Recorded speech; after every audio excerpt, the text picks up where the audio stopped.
15, 2013. Tonight's agenda, we have citizens input, 7:05, chairman's update, 7:10, Board of Selectmen discussion on citizens input, 7:15, planning board, town meeting warrant article review vote, 7:35, finance director, town meeting warrant article, town hall finance plan discussion, 7:45 PM, Board of Selectmen meals tax policy discussion, 7:55 PM, finance director FY15 budget guidance, 8:05, human resources director update on abuse prevention practice townwide, 8:15 PM, Board of Selectmen town manager recruitment discussion on search committee draft community profile, and 8:20, Board of Selectmen Racino Plainvidge. Okay, Jenny, you want to handle the pledge? I pledge allegiance to the flag of the United States of America and to the republic for which it stands, one nation, under God, indivisible, with liberty and justice for all. Thank you. Is there anybody here for citizens input tonight? Please come on up, state your name for the record and all that stuff. All right, it's only gonna be like 3 minutes, because I don't talk long. Janet Kennedy and the Racino Board, but the reason I'm here is it was brought to my attention you got a report over the weekend. And for some reason, mine were not included. I don't know if it was a mistake or someone just didn't do it. But before I even did anything, I talked to the ethics board to make sure it was all right for me to bring them. And they said it was fine because the select people are supposed to get negative and positive input. So this is what I'm bringing. And also some... Janet, I'll take those because they haven't gotten anything yet, nothing made the all right. packet, so. All right, because the reason I bought it was I saw it and it sort of annoyed me. And Did anybody receive anything? No. Nothing made the packet because it was after the 12 o'clock deadline, so Yeah. I'll just, there was Okay. just a couple of things because my reports were included and for some reason they did not make it in. And on certain pages, there was an agreement my reports were supposed to be in. And I marked them down. This is my copy. okay. But I just I did check with the ethics board and they said, oh no, you're supposed to get the negative and the positive. Okay. And also there's a couple of other things that I put in there because someone had said that, oh, you didn't get enough information. Whatever I did is in that package. I don't know, maybe there was no checks and balances with kind of what happened with the town manager or not. But whatever I did is in that packet. Okay, Thank you. Thanks, Janet. Okay. anybody else? Citizens input? Okay, we're gonna go right to the 7:10 Board of Selectmen discussion on citizens input. Bob, you wanna take this? We had a Sure. discussion the other day and, Yeah, I know when we've talked about open meeting law and all of that in the past, there's been some concern about the practice of having citizens input for a couple of reasons. One is it presents a case where you might have an open meeting law violation because you get into a discussion about a topic that isn't listed on the agenda. So I know a lot of towns have gotten away from the practice of having what we call an open mic time. But the area that concerns me the most is that you can have someone come in at citizens input and start making accusations against the board, for instance, or some other people who don't have the ability to respond, because if you get into a discussion about whatever is being raised at that time, it could lead to an open meeting law violation. So what I've discussed with Sandra is the better practice is if somebody had something that they wanted to address the board on, you know, short of if someone wants to come up and say, hey, we're having this event because we want to, you know, take care of somebody or whatever, you know, those things are fine. But once you get into a topic that leads to a discussion of some type of substance, you know, that creates a problem. So what I suggested, and Sandra's had this idea as well, is that they send an email or a letter to Sandra to be included on an agenda, and then you make the decision whether you include it on that agenda. So for those two reasons, I think it's probably a better idea not to have that practice, but I know there's a long history of it being here in town. And so you five need to make the decision whether you want to continue that practice. It seems like it's the exact opposite of when we used to have old business and new business at the end of the meeting, and then you hear the door slam open, and a melee sometimes took place and now you've got something on the agenda that's being discussed, and people weren't informed of it and weren't notified to be there. So we got away from that, 4 years ago? So, and this has happened multiple times where I've been on the board, where somebody's come in and got to, challenge somebody on something or make accusations, and you can't reply. You can't reply. So I have no problem with having it go through the office. Anybody have anything to add? Yeah, and I understand what you're saying, Bob, and I've seen, actually, I was on the receiving end of that not too long ago, where someone came in and accused me of something, and you basically have to sit there and take it. So that is the bad side of it. But it's so hard to get people to participate, and if we're telling them to email and maybe it'll get on the agenda, I think there's a benefit of, with some caveats for someone to be able to come to the meeting and express, because everything's not timely. They might not know, the schedule and the email process, but we have a meeting every other Tuesday night, and at 7 o'clock, I think there's a benefit to have somebody to come in and speak freely. Now, I think it's the chairman's responsibility to curb it if it goes towards a direction that you have the, let me back up a little bit. In 2011, there was a gentleman that went to the Attorney General against the Selectmen and said, we violated the open meeting law because we said he could not speak. I think it was under Larry's chairmanship. He just didn't have it on the agenda as citizens' input. Attorney General said, you do not have to let people speak. There does not have to be a citizens' input, and you have the ability to shut them off at any time you want, for any reason. So the chairman has that responsibility to say, no, that's out of lines, or talk to the town manager offline. But to say there's no citizens' input, and I understand other towns are getting away from that, but I think the benefit outweighs the detriment on most cases. Mark?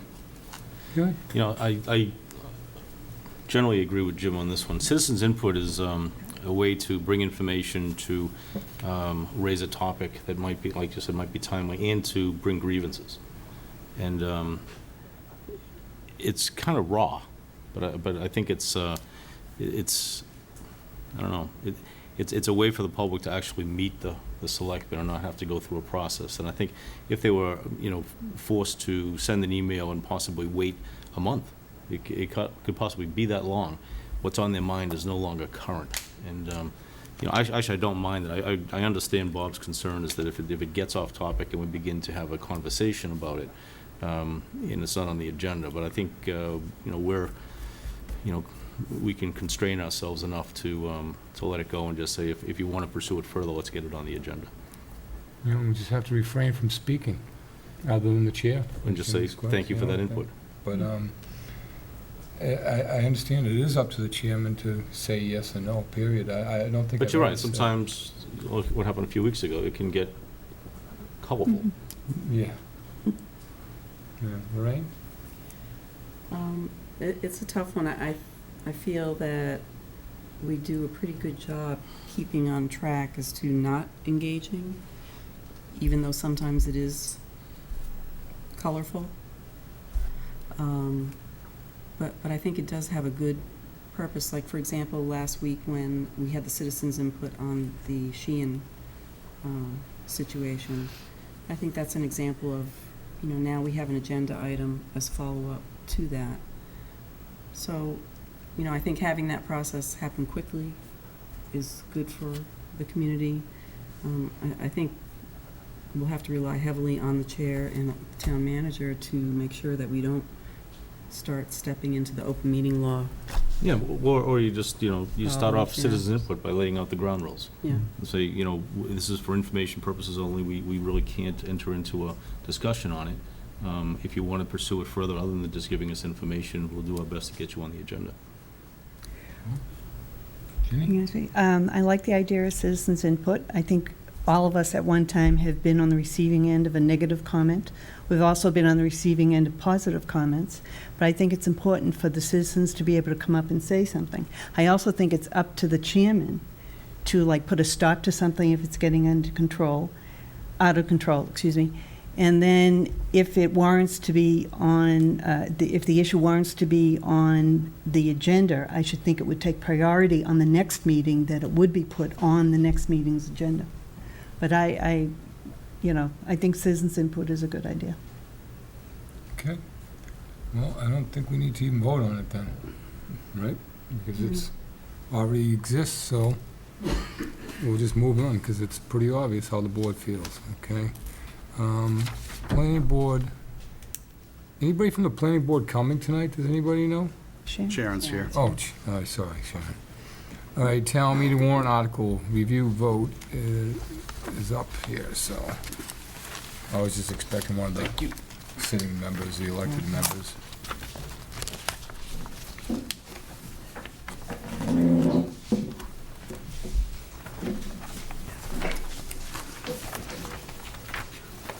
Hi, As you Sharon. know, we're down a member, and we have one member out of the country, one member off the continent, and one member is at the hospital with his mother, so we got very thin representation.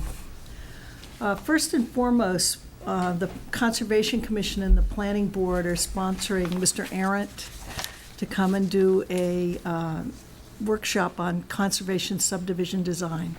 There's been a lot of discussion about open space that's conveyed to the town, what's the benefit, how can we do it otherwise. Some of the neighbors that live in the conservation subdivisions aren't real happy. We had Mr. Arendt go through our bylaw in detail and made a number of recommendations, and he's coming to discuss his findings with us, as well as do a PowerPoint slideshow of other successful examples. So we're very excited that the Conservation Commission is sponsoring this with us, and we wanted to let you know in case you had an evening off, when you're very busy schedule. October 21st, It's next Monday. okay. So, thank you, Mr. Sullivan. The Planning Board has 2 articles on the November 4th warrant. The first one is to approve a grant, if the town receives it, for the Payson Road Recreation Area. And the second sheet has the budget for the $400,000 project. We're a middle-income town. We get 58% of the cost back, so that the state would pay $232,000 if we're successful.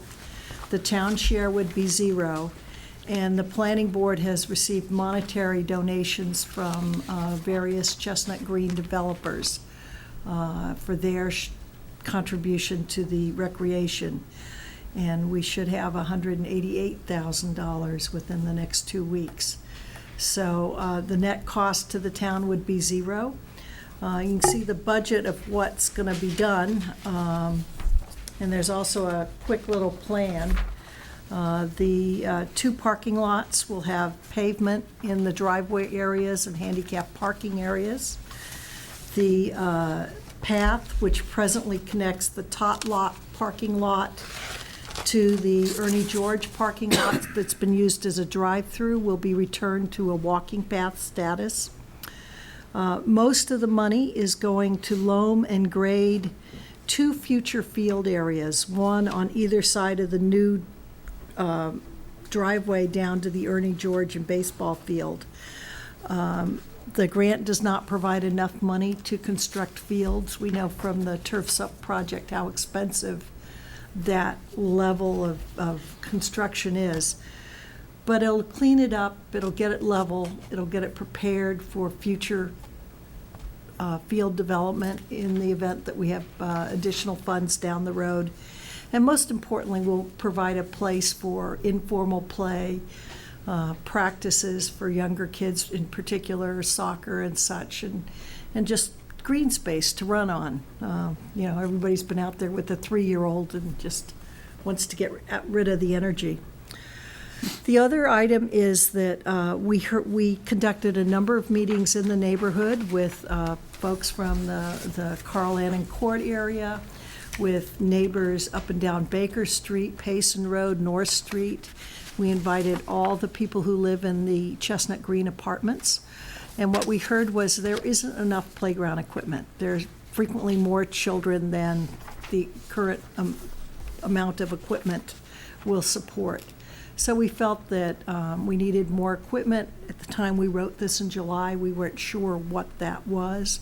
So we have an allowance for additional equipment. So there were 49 communities that applied for this grant money. And last year there was $4 million, so it's 50% chance. We're keeping our fingers crossed. We hope to hear very shortly. But the town meeting article is required to accept the money, to recognize that you guys will be responsible for receiving the money and making sure it's spent appropriately, and that the people in town support the concept. I would add that the AdCom voted unanimously to support Article 6. Any questions from the board on that? I know we've talked about it before. Quick question, Sharon. Is this the plan that was submitted, L101, has that been submitted for the grant application That was submitted yet? with the grant application. It's only a schematic. As you can see, the first work item is design and engineering and construction management. We anticipate that $30,000 to $35,000 would be spent on much more detailed plans. Is there I'm sure you've heard this before, but there's a Babe Ruth baseball field back there? That's right, And I don't know if it was during the design or the construction of it. that it faces the wrong It way. so the sun is coming in the batter, so it Right, renders it right. useless for a lot of the afternoon Right, and activities. it's my understanding that that was a wetlands issue. If it was not a wetlands issue, Then it was. if we could just turn it and maybe look at, there's a paved, and I'm probably coming into it late, but, there's a lot of site development that has gravel drives, Right. and it works very well, especially if you're not using it in the winter. Right. Take the money from the paved parking area and put it into rotating that field so the baseball fields have a better feel, because it's useless for Yeah. 3 o'clock on. We know that. We heard that loud and Yeah. clear. So if it's not a Conservation Commission issue and there's a chance to rotate it, could you at least look We'll look at into it. that? Anything else? Okay, Sharon. What else do you have to add today? We have an Article 7, which is entitled Innovative Residential Development. What Article 7 would do would be to allow shared driveways and dead-end roads which exceed the current 800-foot limit. Both of these upon issuance of a special permit from the planning board. As Mr. Greeter is fond of saying, he's not sure why 800 is the magic number. Should it have been 500? Should it be 1,000? And the answer to that is that the land will probably say how far you can go in and be able to create a boulevard entrance or some other way to mitigate a very long one-way road. And the board felt that the waiver through a subdivision creates a precedence. Someone got a waiver over 800 feet, the next guy comes in, he wants the same waiver. And they felt that a special permit, which allows them to look specifically at the locus of the land being proposed to have a road, is the best tool. The shared driveway isn't a common drive, it's only for 2 homes.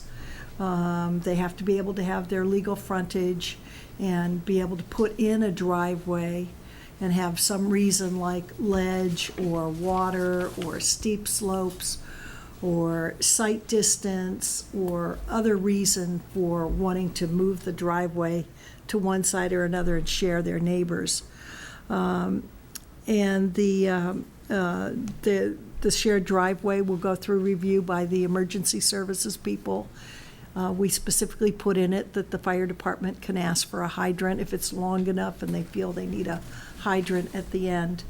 But they felt that this will give owners of property alternatives for their land. We had the new GIS analysts do a analysis of the town of Foxborough and look at pieces of property that exceed 10 acres. 800-foot subdivision is frontage for 8 or 9 lots. So we thought something bigger than 10 acres was what you would need to go in more than 800 feet. We found that there are only about 25 parcels that are more than 10 acres. A number of them have more than one way in. They wouldn't need to have a one dead-end road. There are other parcels that are landlocked. When 95 came through in particular, created a number of landlocked parcels, which are still landlocked. And so there may be 10, 12 so parcels that this would apply to. And they felt that this wouldn't create a huge number of applications. It would give landowners flexibility and the board the ability to negotiate and look specifically at that piece of property and the issues related to that property instead of trying to think about every subdivision in town that might have a dead-end road. The AdCom voted unanimously to support this article as well. I was very pleasantly surprised. But I think that we explained what the applicability was, that it wouldn't make land which is currently undevelopable under the town's rules developable. It would just let you go a little further, that it provided options for people with land, and it provided tools with some teeth for the planning board. So it seemed like a good trade-off. You still need to retain the amount of frontage, though, according, For the shared driveway, yeah. so if it was, But if you think of up in Lawton Lane and you look at the amount of rock that's coming out of some of those lots, if they could have shared a driveway, it might have been a lot less rock removal. And that's specifically where that idea came from. The zoning says that common drives are not allowed, although they're encouraged in the Payson Overlay District, but not allowed. And they felt that 2 was okay. It was kind of wouldn't get too out of control, that neighbors should be able to talk one-on-one with each other. They were afraid once it was more than 3 to 5, which is the limit for common drives in a lot of towns, that was starting to be another road and to be too big. But they thought a shared driveway made sense. how do you compare it to pork chop lots? Pork chop lots are typically lots that have reduced frontage in the front and more land in the back. We did them when I was town planner in Dover to eat up land, give somebody so that they don't have to go through subdivision. It was an incentive to use a lot more land, but we don't allow pork chop land. Do you think this is a similar concept, or? Not really, because it's kind of density neutral. It's 1 acre lots and a few more 1 acre lots. It's not going to open up huge amounts of land. Frankly, we're getting pretty close to being built out. Yeah. All right. Sharon, when you looked at those 25 parcels, could you make a guesstimate as to, if you had these rules in place, about how many more homes potential there would be? Or? No, it was done at a scale that I'm not comfortable making that kind of a guess. It didn't have enough information about wetlands and slope and other information. Of those 25, they may be too wet, too steep. They may just not be developable. So aside from being landlocked, they may just not be able to be gotten to very easily. Okay. So it's definitely something that we'd have to look into more. But again, it would apply in a handful of situations, not hundreds of situations. It won't overburden the board. They felt it was a good tool so that the enforcement is through the zoning enforcement officer and the regular rules of the town, and not trying to enforce subdivision regs. So there was a little bit more. The special permit controls it better. The special permit controls it better. Okay. Thank you. John? Sharon, this doesn't encourage,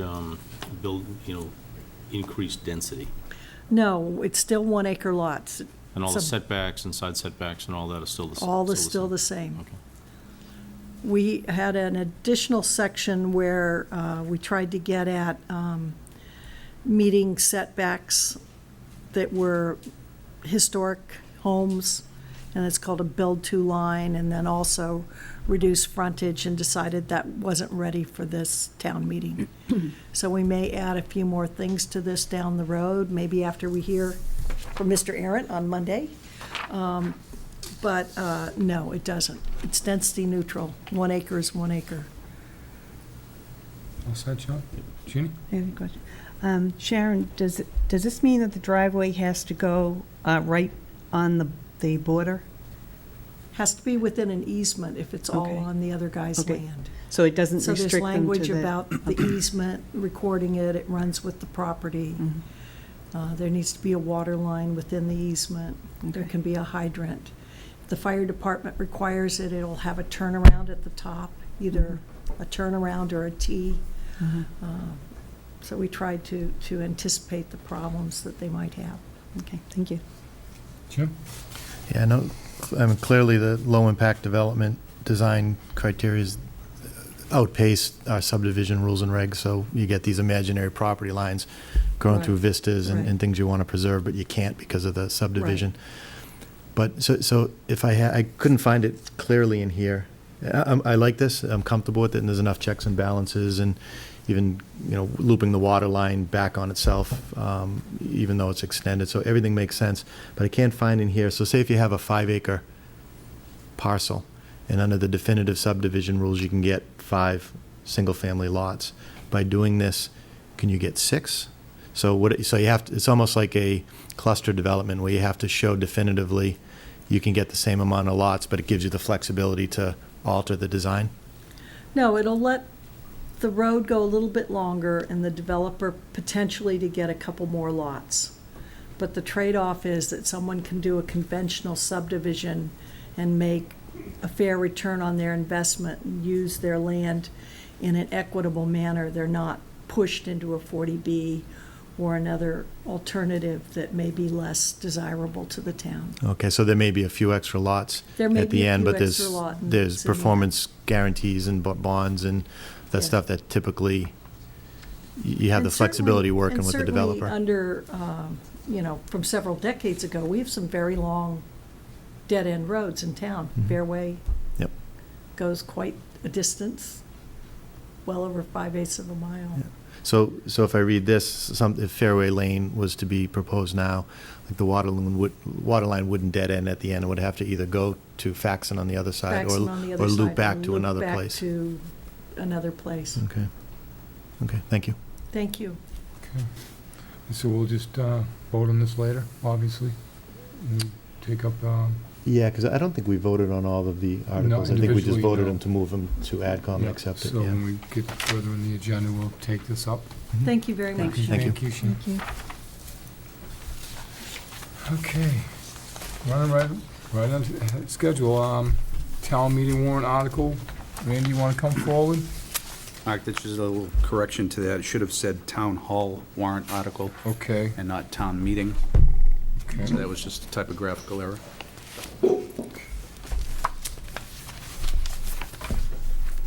Okay. Town hall warrant article. Randy, welcome. Good evening. I'm assuming that you wanted to talk about the financing of the town hall, because I believe you've heard the presentation for the building itself and the building committee. So you've received the package that I sent out, the thin one. As discussed about a month ago here, the plan, or the recommendation for financing the town hall hasn't changed. It's still all debt, no, other forms of revenue at this point that I'm proposing. And I've completed the multi-year financial forecast, revenue and expense. What I had suggested about a month ago pretty much held true, which is for the $8.1 million that would need to be financed. understanding that the other $550,000 is coming out of capital stabilization for the warrant article in November. So there's $8.1 million left.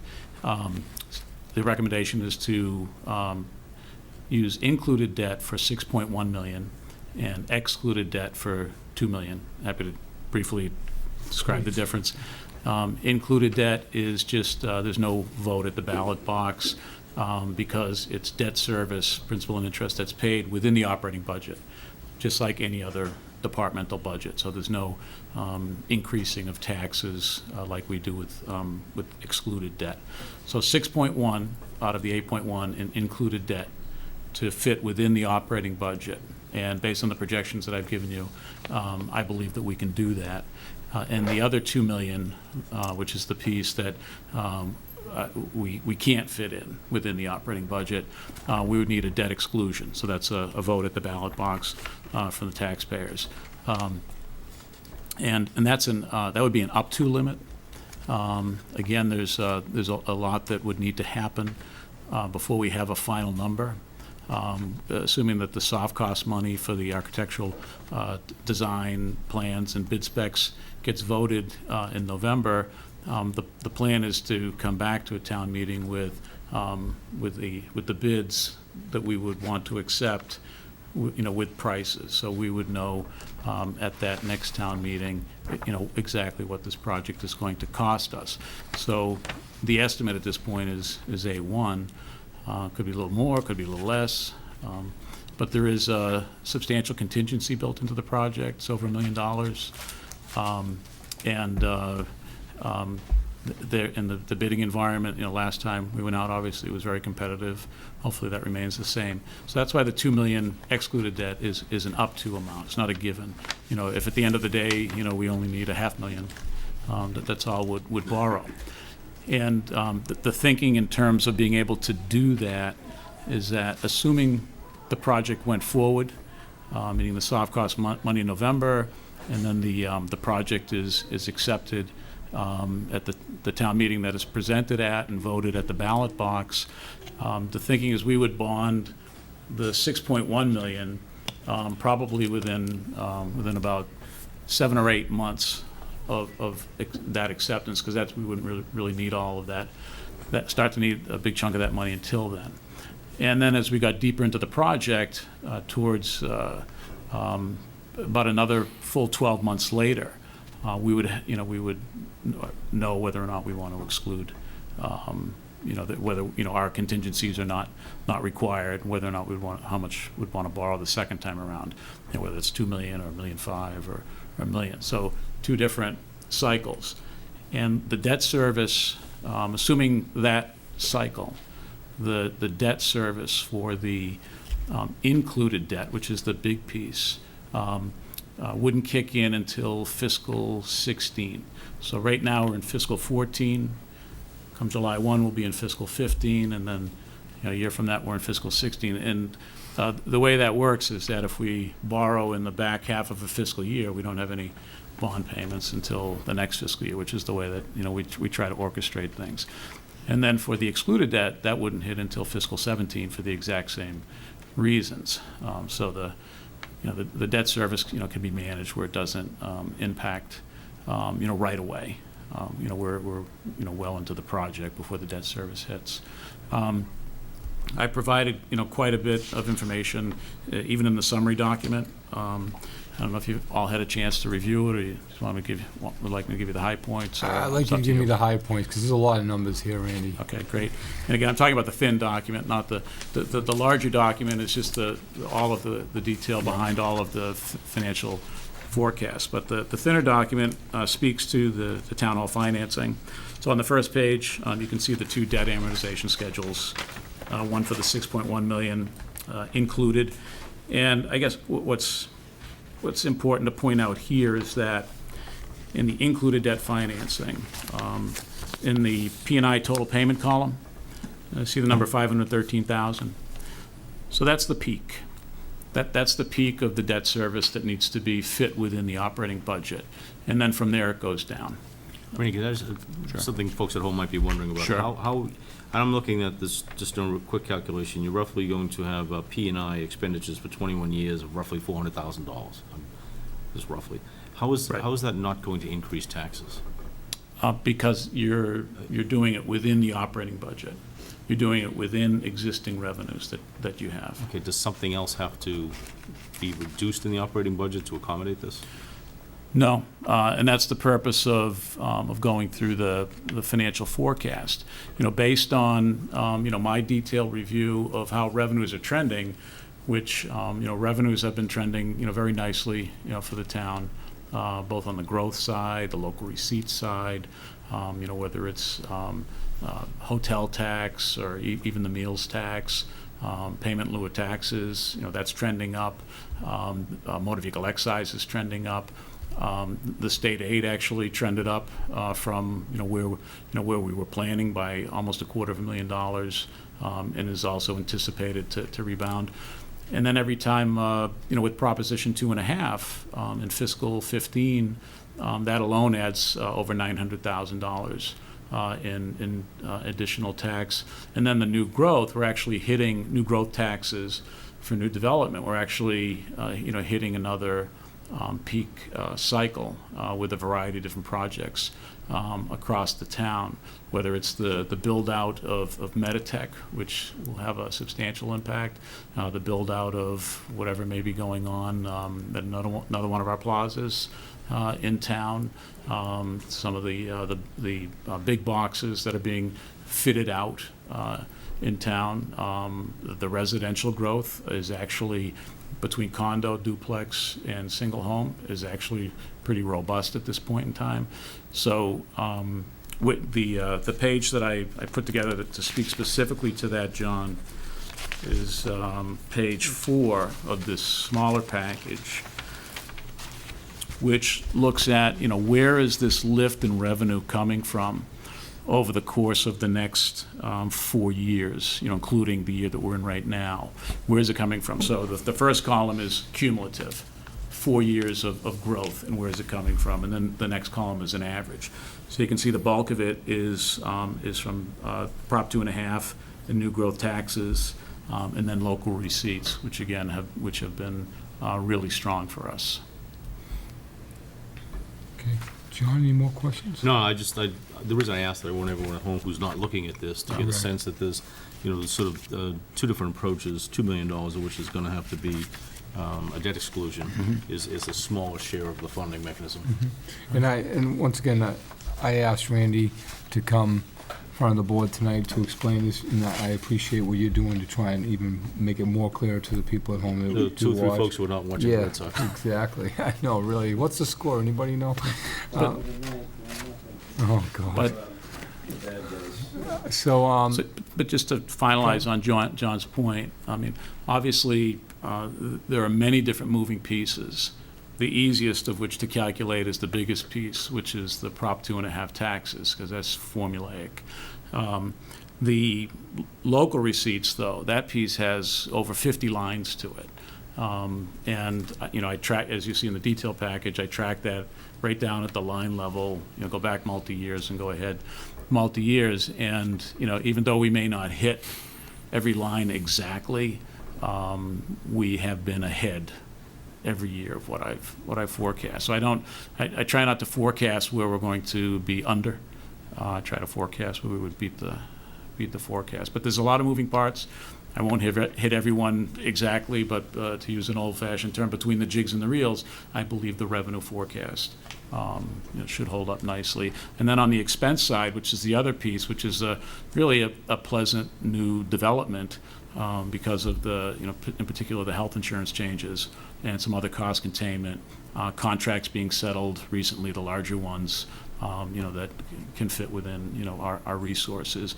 That's big. That allowed the school business administrator to, give me some estimates, going out the next 3 years, because the bulk of it is within those contracts. So, we feel pretty comfortable. And coming back to that first page, so the big number to be able to get over is that estimated $518,000 in FY16, and I think that's achievable. And because then it just gets easier from there. Lorraine, any questions? Yes, Rini. On the page 7 and 8, you talk about the excluded debt impact on the average residential taxpayer, and then also Schedule 8 really shows how the included debt starts to trail off. Could you speak to both of those again for the public who Sure. can't see them? It's always the question, how is this incremental tax going to impact my taxes?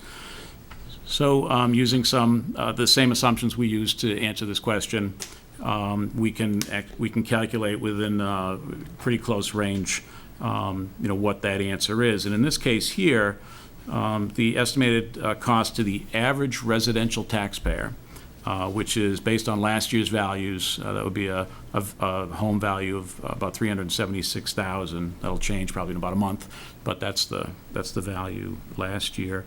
The average annual cost to that taxpayer per year for 20 years would be about $19.49. So that's for $2 million. It'll fluctuate a little bit as values fluctuate. And again, I project this to beat that. I'm assuming a 3.5% interest rate. And last time we went out, we got 2.91. So the market is still holding there. So I'm hoping to come in close to the 3. So that's the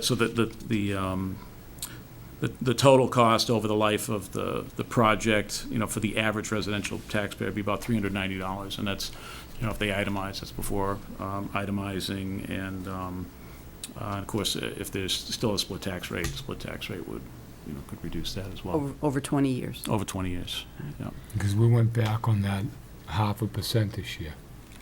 So basing on having the same 0.5% in the future? I assume not, for this calculation here, I don't assume split. Split would only make it more favorable, less for the residential taxpayer. Okay. The second page that Lorraine asked about, the other question that comes up is, all this excluded debt, all these major projects, layering on the taxpayer, how much more can we expect the taxpayers to bear? So what I did is I took all of our excluded debt projects and laid out the debt service until their full amortization, and I layered in the estimated town hall debt service, which on the excluded side kicks in FY17. As you know, they're the Ahern, the high school, the landfill closure, the public safety building, the library, expansion renovation, and town hall. And in FY13, which is last fiscal year, the average impact on a residential taxpayer in that year, just for all of this debt within their taxes, this excluded debt was $423. So that was the cost of all the debt exclusions. This year it drops by about $10 to $413. Next year it should drop again to about $404. This is all just the scheduled debt. I mean, we know what these numbers are. The only thing that's going to change it at all is the value of the homes change a little bit. In FY16, it'll drop to $395. So just in those 4 years, you're dropping $28 per taxpayer. So you're down to $395 on average in FY16 for the average residential taxpayer to cover all of the excluded debt. Including town hall. Well, town hall doesn't kick in until the next year, which is FY17, the excluded piece, and then it comes up to 409. So it's still not even back to where it is today, and then it continues back down again. And that's not to say this is going to be the last excluded debt project. As we all well know, at some point, the borough, would likely kick in, maybe even the Taylor. However, in talking to the school business administrator, any permanent financing for those projects is beyond this timeline that we even have here, this FY17, just given the nature of the process with MSBA. So if we get out even further, if you lay it on one of these projects, given the way that we're amortizing this excluded debt, it looks like at worst you come back to where we are this year or last year. So it doesn't look like anything that we have on the horizon is going to cause some dramatic spike. We've already passed that point. Other than the government shutdown and nobody knows what they're doing. And the revolution comes. I can't predict what happens after that. Oh, okay. Ginny, any questions? Well, I think it's important for everyone to understand what you've just explained to us tonight. Unfortunately, a lot of people are not watching this meeting. I was wondering, it would be possible for you maybe to do a write-up to be in the Foxborough Reporter like the week before town meeting, and kind of explaining this, stressing that the bulk of the money that's going to be spent we're going to grow into that debt. Mm-hmm. And then the excluded debt, the 2 million, will add, would you say, about $20 to the annual tax Yeah, bill? on average over the 20 I think years, that's yeah. really important for people to understand that. I think people get the idea is they're going to be, if we do this town hall, they're going to be hit with this big tax bill. Right. And I think it's really important to let them understand the financial plan behind this. Yeah, I'd be more than happy to do that, if the Oh, board would thank- like me to I do think it's a great Thank you. idea. And Yeah. keep it as simplified as possible that. Sure, for I'll people try like to me. boil it down to the lay points. Is that appropriate for, apologize for asking that question, is that appropriate for me to do? I'm not, typically don't get involved in the policy. I guess it's more of an explanatory. I think this is, it's not in favor or against the town hall. Okay. It's Just explain the It's the Explain question is, the if I'm going to financial- vote on the town hall, where's the money coming Sure, from? happy to do that. Because this has been explained before the advisory committee, this has been explained before us, so we've had the benefit of listening to this more than one time. Sure. So, but I think it's important for the voters to hear it Consider and read done. it, and be able to read it at town meeting. Great, I'll do that. James? Yeah, so this, if you average out, say, 400,000 a year, this number that we're talking about is not new. This is, a couple of years ago, the same number came up, and I remember we had, Larry Harrington was chairman, we had a joint meeting with the advisory committee, and then we basically said, all right, this is $400,000. Do we drop to 2.5%? Do we give it back to the taxpayers? Do we take that money and pay off your mortgage early? So I think one year we took it and paid off the first payment of the library. Because we could do We it. took the cash and Yep. we, in essence, eliminated Yep. a Yep. payment by using that cash. Correct. So then it's recurring the next year, and then we did something else with it the next year. So Right. so that discussion comes off the table, because now we know that it's going to be going to town hall.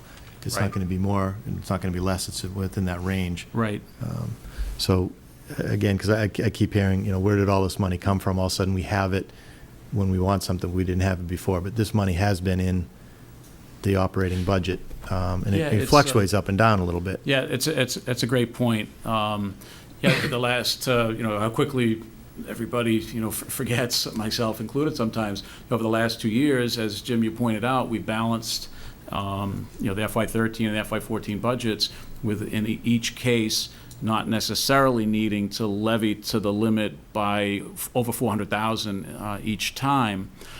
So we did it in FY13. We're able to anniversary that in 14. We used we did levy to the limit, and we used those funds for things that the town needs, whether it was capital projects, reducing the cost of the library project on the taxpayers, or putting into capital stabilization. And one of the driving reasons in order to try to create that capacity was actually to be able to afford as much of this building project within the levy limit as possible. So that's here we are. This is, we have the ability to do that now. And in effect, that has a downward pressure on the budget, because that's Yes. accountable now in a capital project, and it's not available for other. Exactly, spending. and I believe, the sense that I have, certainly from anybody I've ever talked to about the town hall project, is, I think, the point that most of you are making, which is, oh my God, how much more is that building going to add to my taxes? And so we were very sensitive from the beginning, from all of those who were involved in this project, to try to minimize the cost of this project to the taxpayer, try to do everything we could to try to fit it within. And, we've come forward with some creative ideas in the past, but we've let go of those, and if those creative ideas come to fruition, guess what? They help reduce the next capital project. So this is sort of a very straightforward approach, and we're comfortable that we feel. I wish I could fit the whole thing in, but our revenue and expense structure just can't handle it. I think this is a level that I'm comfortable with. So we're still going after the sale of the fire station and funeral home. For the benefit of the, Benefit probably of the next Mm. capital this type of projects. thing. Yeah. Randy, explain to me, just once again to help the people at home understand, when we do a school project, there's a lot of state aid involved. Right.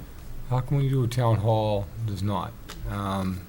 They just don't get involved with that? Yeah, that's, it's just every town finds, well, most towns find themselves in the same circumstance, and that's why they're typically some of the most neglected buildings in the state, not all of them, but, because you do get help for the school buildings. And of course, that's great that the state's prioritized that. We all want good school buildings. And for a history lesson, do you know off the top of your head I know the high school was, what, $6 million in state? Actually, roughly Close to half. So I 10. think about 8, closer to 8, yeah, And 7.5 to what about 8. Yeah. The Ahern, any idea? The Ahern was a big number because I got involved in the audit. It was a $24 million project, and we got our reimbursement level up to 72%. So we got $17.3 million on that one. That's when the program was being run by the Department of Ed, then they moved it over to the MSBA, and it's a very different structure meant to minimize outflow and efficiency of projects, and so now our reimbursement rates are lower, 49.31. So would it be expected that in the next school projects that we'd be applying for the same scenarios? Absolutely. I mean, that's the, I would imagine, the Borough of the Taylor might have gone forward already if that wasn't the case, Yeah, but that's I the think- lure, is the I think MSBA we money. took steps already to Right. start that process. Just so I can Yeah. educate people is what I'm And trying I think we were to- anticipating the first year was a no, just because it's so competitive, and then the second year it's a maybe, and And given the great Done. job that Yeah. our school business administrator did at making sure we got every dollar we were entitled to from the high school project, so. Okay. Any score out there? Red Sox won. Oh, thank you. I was waiting for a signal. So Mark, there's a lot of new viewers coming in right about now. That's right. So, okay, so any more questions for Randy on the town hall finance plan? Okay, Randy, sit right down, Sure. and we'll go right into the Mark, meals. just a clarification before you get into that. You guys have to take votes on these articles before, I don't know if you're planning on doing that today, or? Yeah, I think we're gonna do it today, Okay. right? I would think we're gonna do it today. Yeah. Yeah, okay, I was just curious. I just wanted to go through all the facts Yeah, and figures, and that's then- fine. and the next one coming up is the meals tax budget discussion. And for the history, there's been some debate about this, but I've always said that my recollection of the town meeting was that the meals tax was for OPEB And roads, and roads. correct. And I think some other people, and I see Larry back there. I disagree. Yeah, and Lorraine disagreed, but, and there was a big debate about this 3 years ago almost. Yeah. So what the board decided to do was, every year, we would review the income from the meals tax and set the policy every year on it. Am I incorrect, or is that what the board decided to do? I think we left it up to the board, If you but wanted it wasn't to. on a yearly schedule. If someone has ambitions to change it, they bring it to the attention. If not, it's silent on it. Okay, well, here comes my ambition.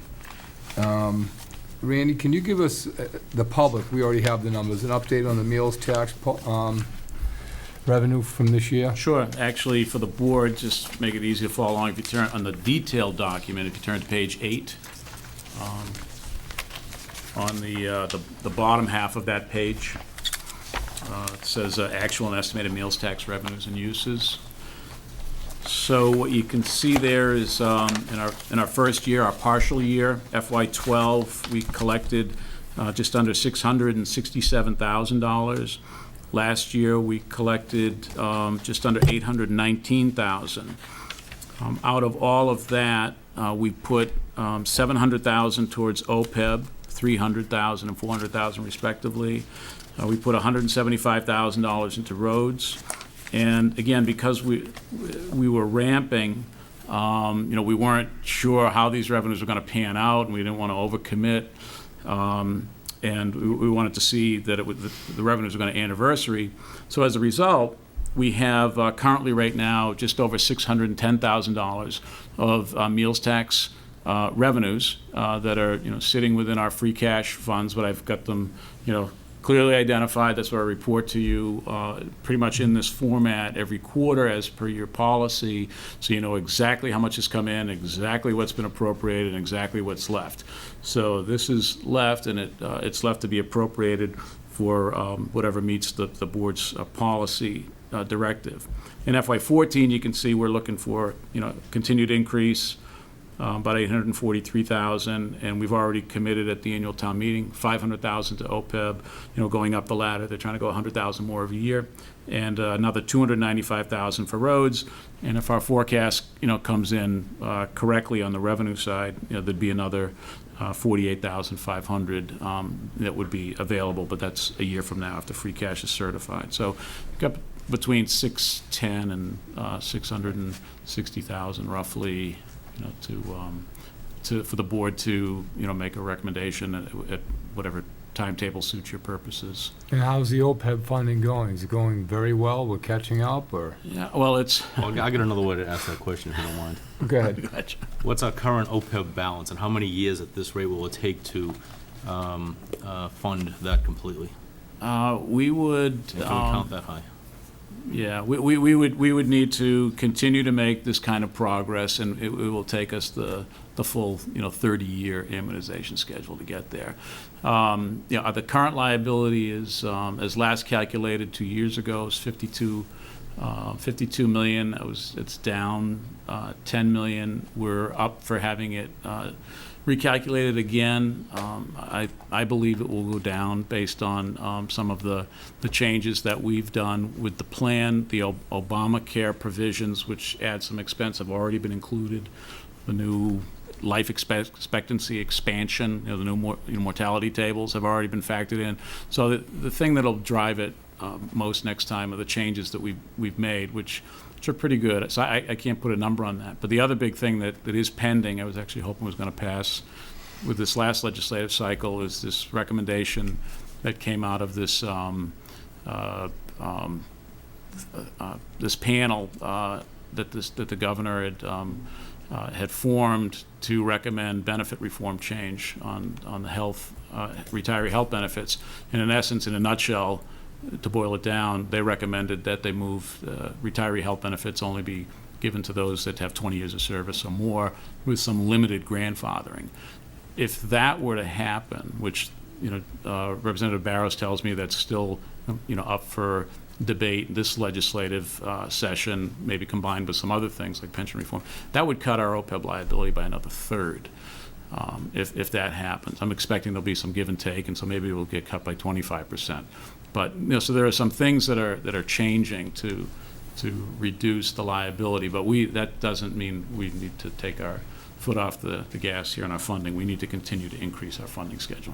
Right. This was I remember the town meeting when I think you found a workers' comp insurance policy. Yep. That was the initial funding for this. Yep. And this was the gorilla that nobody wanted to talk about. Right. And we're unique amongst towns. Well, not unique, but I think we've put a lot of effort into, funding what used to be an unfunded liability. Yeah. We're in the minority, but more and more towns are realizing that they have to be doing something. It's becoming a more front and center topic with the rating agencies. You have to have a plan, otherwise they always said, there's no, you have to start to put it on your balance sheet, on your books, that liability, but with no requirement to fund it. And so then the next question is, well, how's that going to play out with rating agencies? Just as you would expect. I mean, those who fund will start to differentiate themselves from those who don't fund, and won't have negatives attached to them. And those who are funding, they'll put that in the bracket of good financial management. So we can't stop doing this. We need to continue to do it. Okay, John, you all set? Just one other point. What percentage of our total budget is going towards pensions? Oh, I'm sorry, going towards healthcare. Healthcare. Because that's what OPEB is covering. Yeah, OPEB is covering retiree health benefits, and right now, today, we're on what you call the pay-go system, pay as you go. The reason I ask that is there's going to be a tipping point at which our operating budget can potentially improve the more we fund this. Exactly, because, you know, the point of funding OPEB is not to, you know, sock it away forever and never do anything with it. It's to build up enough of a balance where you get to this point where you can now start funding with your regular operating revenues and with the reserves that you've built up in this fund. But right now, our retiree health benefits costs within our operating budget that we fund on a pay-as-you-go basis, you know, so we're paying the bills directly, you know, through the health premiums, is $1.2 million. So that's approximately 2%, you know, of our budget.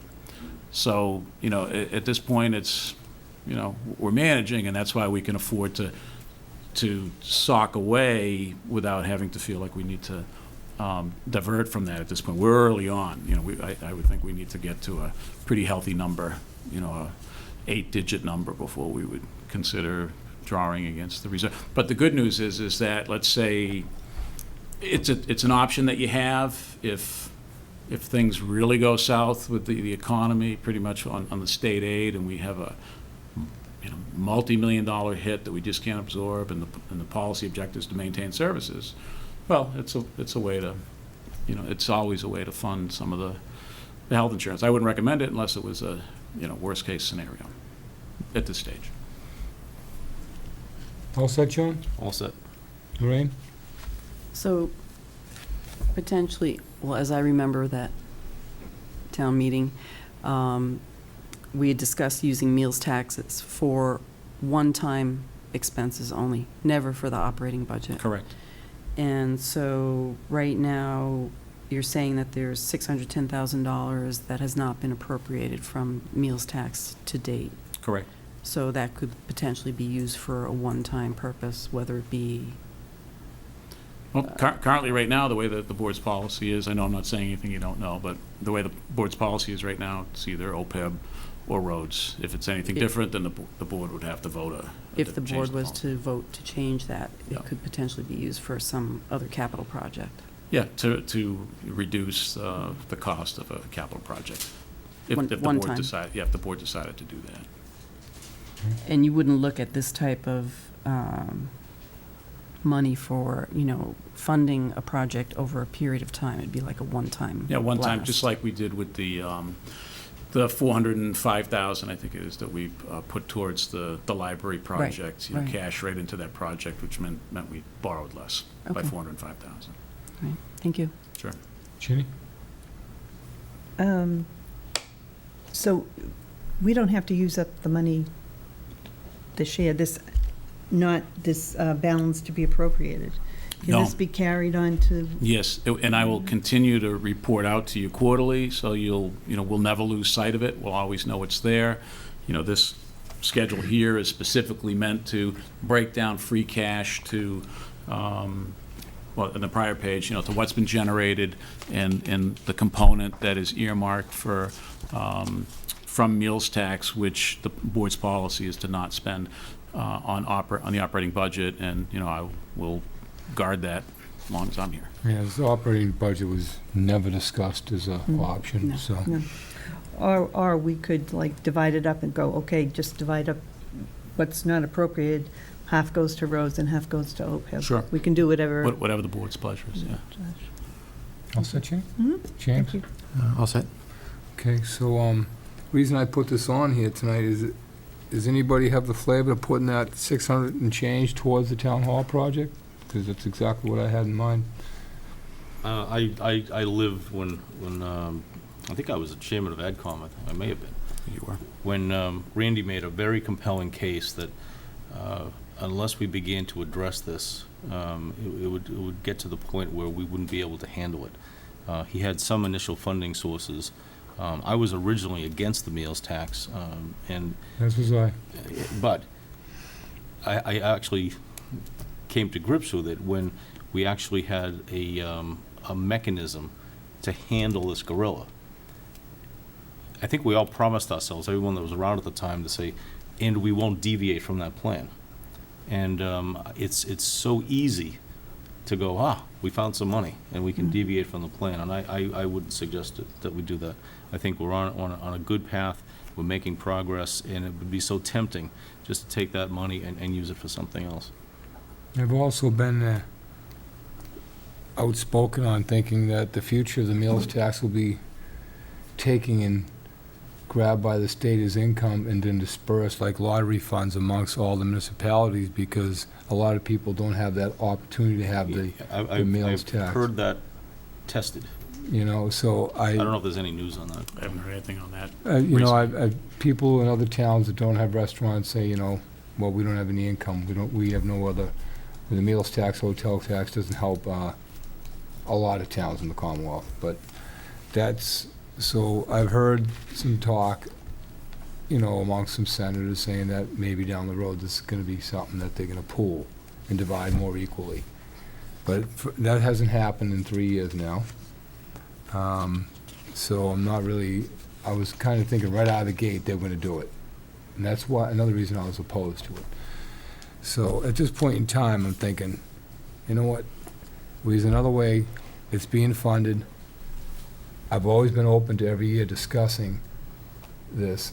And if the board goes with it, they go with it. They don't. I nothing personal, no personal vendetta in this discussion. No, I think it's I healthy to have think- this discussion from time to time. I think we need to start using that extra money, and this is one time we can. Now we're going down, and that might be all we need, according to Randy. We could be, I'm not misquoting you, Randy, you're going over what you think this project will cost, and then the bonding would be later. Yeah, I'm hoping it's at the high end, but until the bids come in, you know, you Right. don't know. I think this is, we're in solid ground with what we put forward here. And I think at this point in time, we could take this money and put it towards the town hall project. It shows more leadership by the board that we're compelled to get this done, and that we're not trying to put the whole burden on the taxpayer, which we indirectly, yes, we're levying it to the full limit to get that money. That's what we've been doing for the last 2 years. One, that 400,000 roughly last year went towards the library, so that made it a little easier to swallow there. So now you take this 600,000, it brings everybody's debt down to maybe $14 more a year in their taxes on the average household of $375,000. It shows we're kind of all in. I think the funding for OPEB has been above and beyond. The meals tax revenue has been above and beyond. The roads are rapidly increasing, except for mine, of course. And I think it's time to make a move with it. I think it shows that we're going to show a little bit more leadership, and we're throwing all our eggs at this project, because like Randy says, it's probably one of the reasons why town halls across the Commonwealth are in dismay, because there's no state aid for it. It goes to the school buildings and a lot of libraries lately, so. I'll ask Randy a question. Randy, in the long term, the cost of not funding this liability versus the contribution it could make to town hall, which is more expensive? I would say, and I'm sorry, you're not going to want to hear this, Mark, it would be more expensive on the OPEB side, because, you know, the dollars that we put in, we look to target, you know, approximately an 8.5% return on average over the 30 years, whereas here we're saving, we could save, you know, potentially 3 to 3.5%, you know, in interest.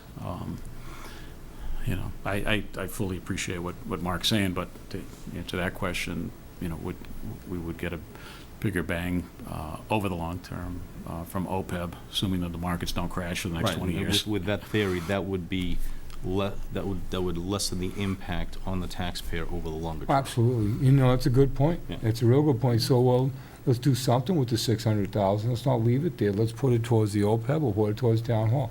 I'm going. Yeah, I'm either just way. saying the you know, the faster you can fund OPEB, the more benefit you'll get from Absolutely. that action It's a good down point. the road. It's a very good point. And that was the compelling case that Randy made 3 years ago, 4 years ago? I forget how long it was. About that, yeah. It's the only reason why, if you go back, and Larry Harrington, I think, was very much involved at the time, the only reason it passed is because it was earmarked. It failed 2 other times prior to town meeting. Until it was earmarked for roads and OPEB and questionable other things at this point in time, it wouldn't have passed. But that was just a good way to, you know, solve a problem. And the revenue has just been, you know, more and more every year. So we're sitting on roughly $600,000 here. I've heard from myself, from John, Lorraine, and I'm going to pass it to the right. I'm glad that we're talking about it. I think all these factors have to be taken into consideration. I think, talking about it now and then seeing how the projects that are going on right now finish up, perhaps there may be additional monies coming, say, if there's any, $10 left from the library project and anything else, Certainly a possibility.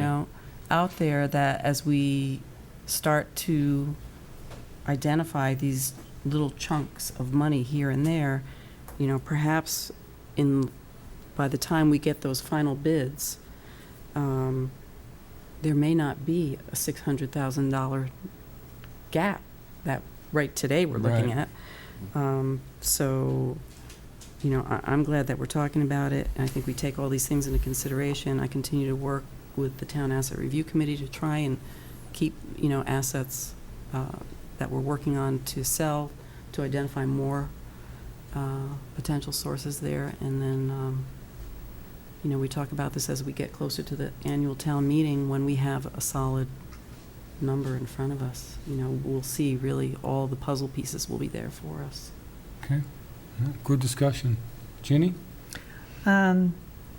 When this came before town meeting on the third try to pass it with the promise that it was going to go to roads in OPEB, I mean, that's why I voted for it, because I knew that that was what the money was going to be used for.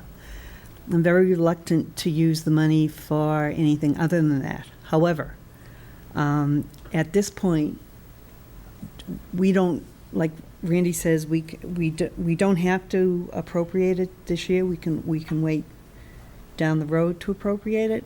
And I'd like to see down the road what the financial picture is. I mean, I don't like the idea of using it for anything other than roads and OPEB, but down the road, if out of necessity we have to, I could consider it, but I don't think we have to make the decision tonight.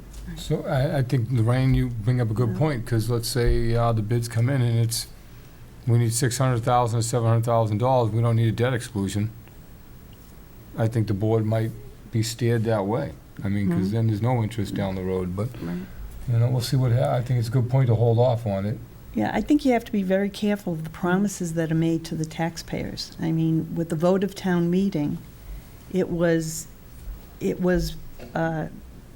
sold, you might say, with the money going to OPEB and to roads. That's what people expect. So I think you have to be very careful whenever, if we decide down the road to use the extra money for other things, we have to be very careful of what we use it for, and we have to give real good reasons for doing that. Otherwise, it belongs to OPEB and roads. That's Okay. just that's why I just assume not vote on this now. Let's see what the financial picture is down the road. Okay. Jim? Yeah, I don't want to be repetitive. I have no ambition to change it at this point for many reasons. I also want to look at something else. I mean, we're saying OPEB and roads, OPEB and roads. The more we can put to OPEB, certainly in the future, we're going to see the savings down the road. But as far as going to roads, I'm going to ask if it could be on the agenda in the not too future. But we spent a lot of time consolidating the DPW. We, through attrition, through consolidation of staff in departments, I think they need to come back. The DPW needs to present how that picture is working, rather than just putting money into roads, because there's a warrant article for their new building, and I think it's catching a lot of people by surprise. Not in a bad way, but I think it's due. How is the DPW working? Is it getting the savings that we anticipated? And do they need the money for the roads? And if they do, what's their plan over the next 20 years? Last year, they came in front of us, Roger and Kevin, and asked for, let's try a one lump sum. Let's take this big, massive bond, and then we'll do all the roads in town and pay it off.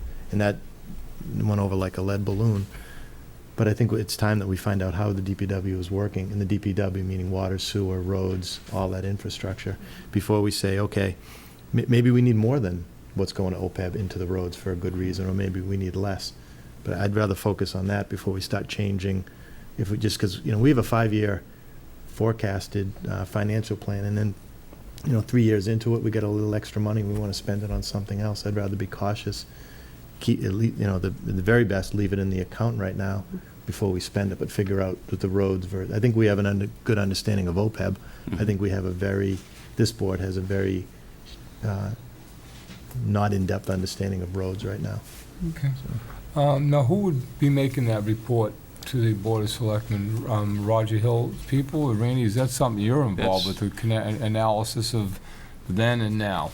I've already discussed it with Roger. He'd be willing to do something. However, just keep in mind that he did not create the DPW. He was brought in to run the DPW. That was created by someone else who's not here and can't answer the questions that might exist because he was, the idea man behind that. So I've talked to Roger about it. I'll talk to him about it again. We'll get him in on a future agenda.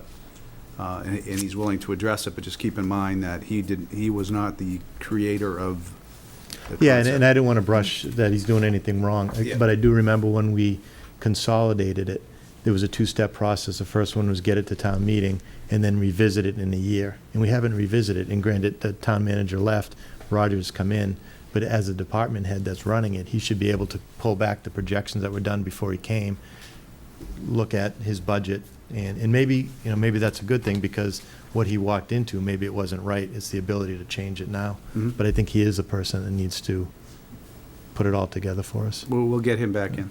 Yeah, because he had that program, that road repair program that he rolled out for us, which was very impressive, but we haven't really had a report since then. Well, is it something the Water and Sewer Commissioners should be working on too, because it's part of their...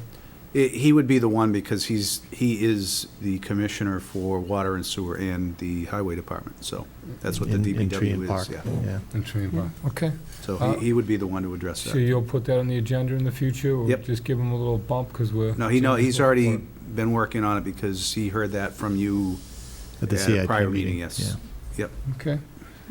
All right, so we've had that discussion. I can read between the lines. We're not going to move anything at this point in time. FY '15 budget guidance, while you're here, Yes. Randy? On Friday, this particular document wasn't ready, so I apologize. And I won't go over all of it, just to highlight a couple of things. I will focus on the FY15, forecast and the guidance, which is a subset of the document that you have here, so it's not necessarily new information. We're actually a couple of weeks ahead of schedule with our process this year, which is great, because I think I was 2 weeks behind last year. So what I've given you here, first off, is the milestone, the proposed budget milestone calendar. I'm not planning to go over that at this point. I just wanted to point out one date, which is November 12th. And we've, over the last, I think, 3 or 4 years, we've been holding these joint sessions with the Board of Selectmen, the school committee, and the advisory committee for all of us to get grounded on the FY15 forecast, all together in the same place, and so we can all hear each other's questions. So Bob and I met with the superintendent and the school business administrator today to review this.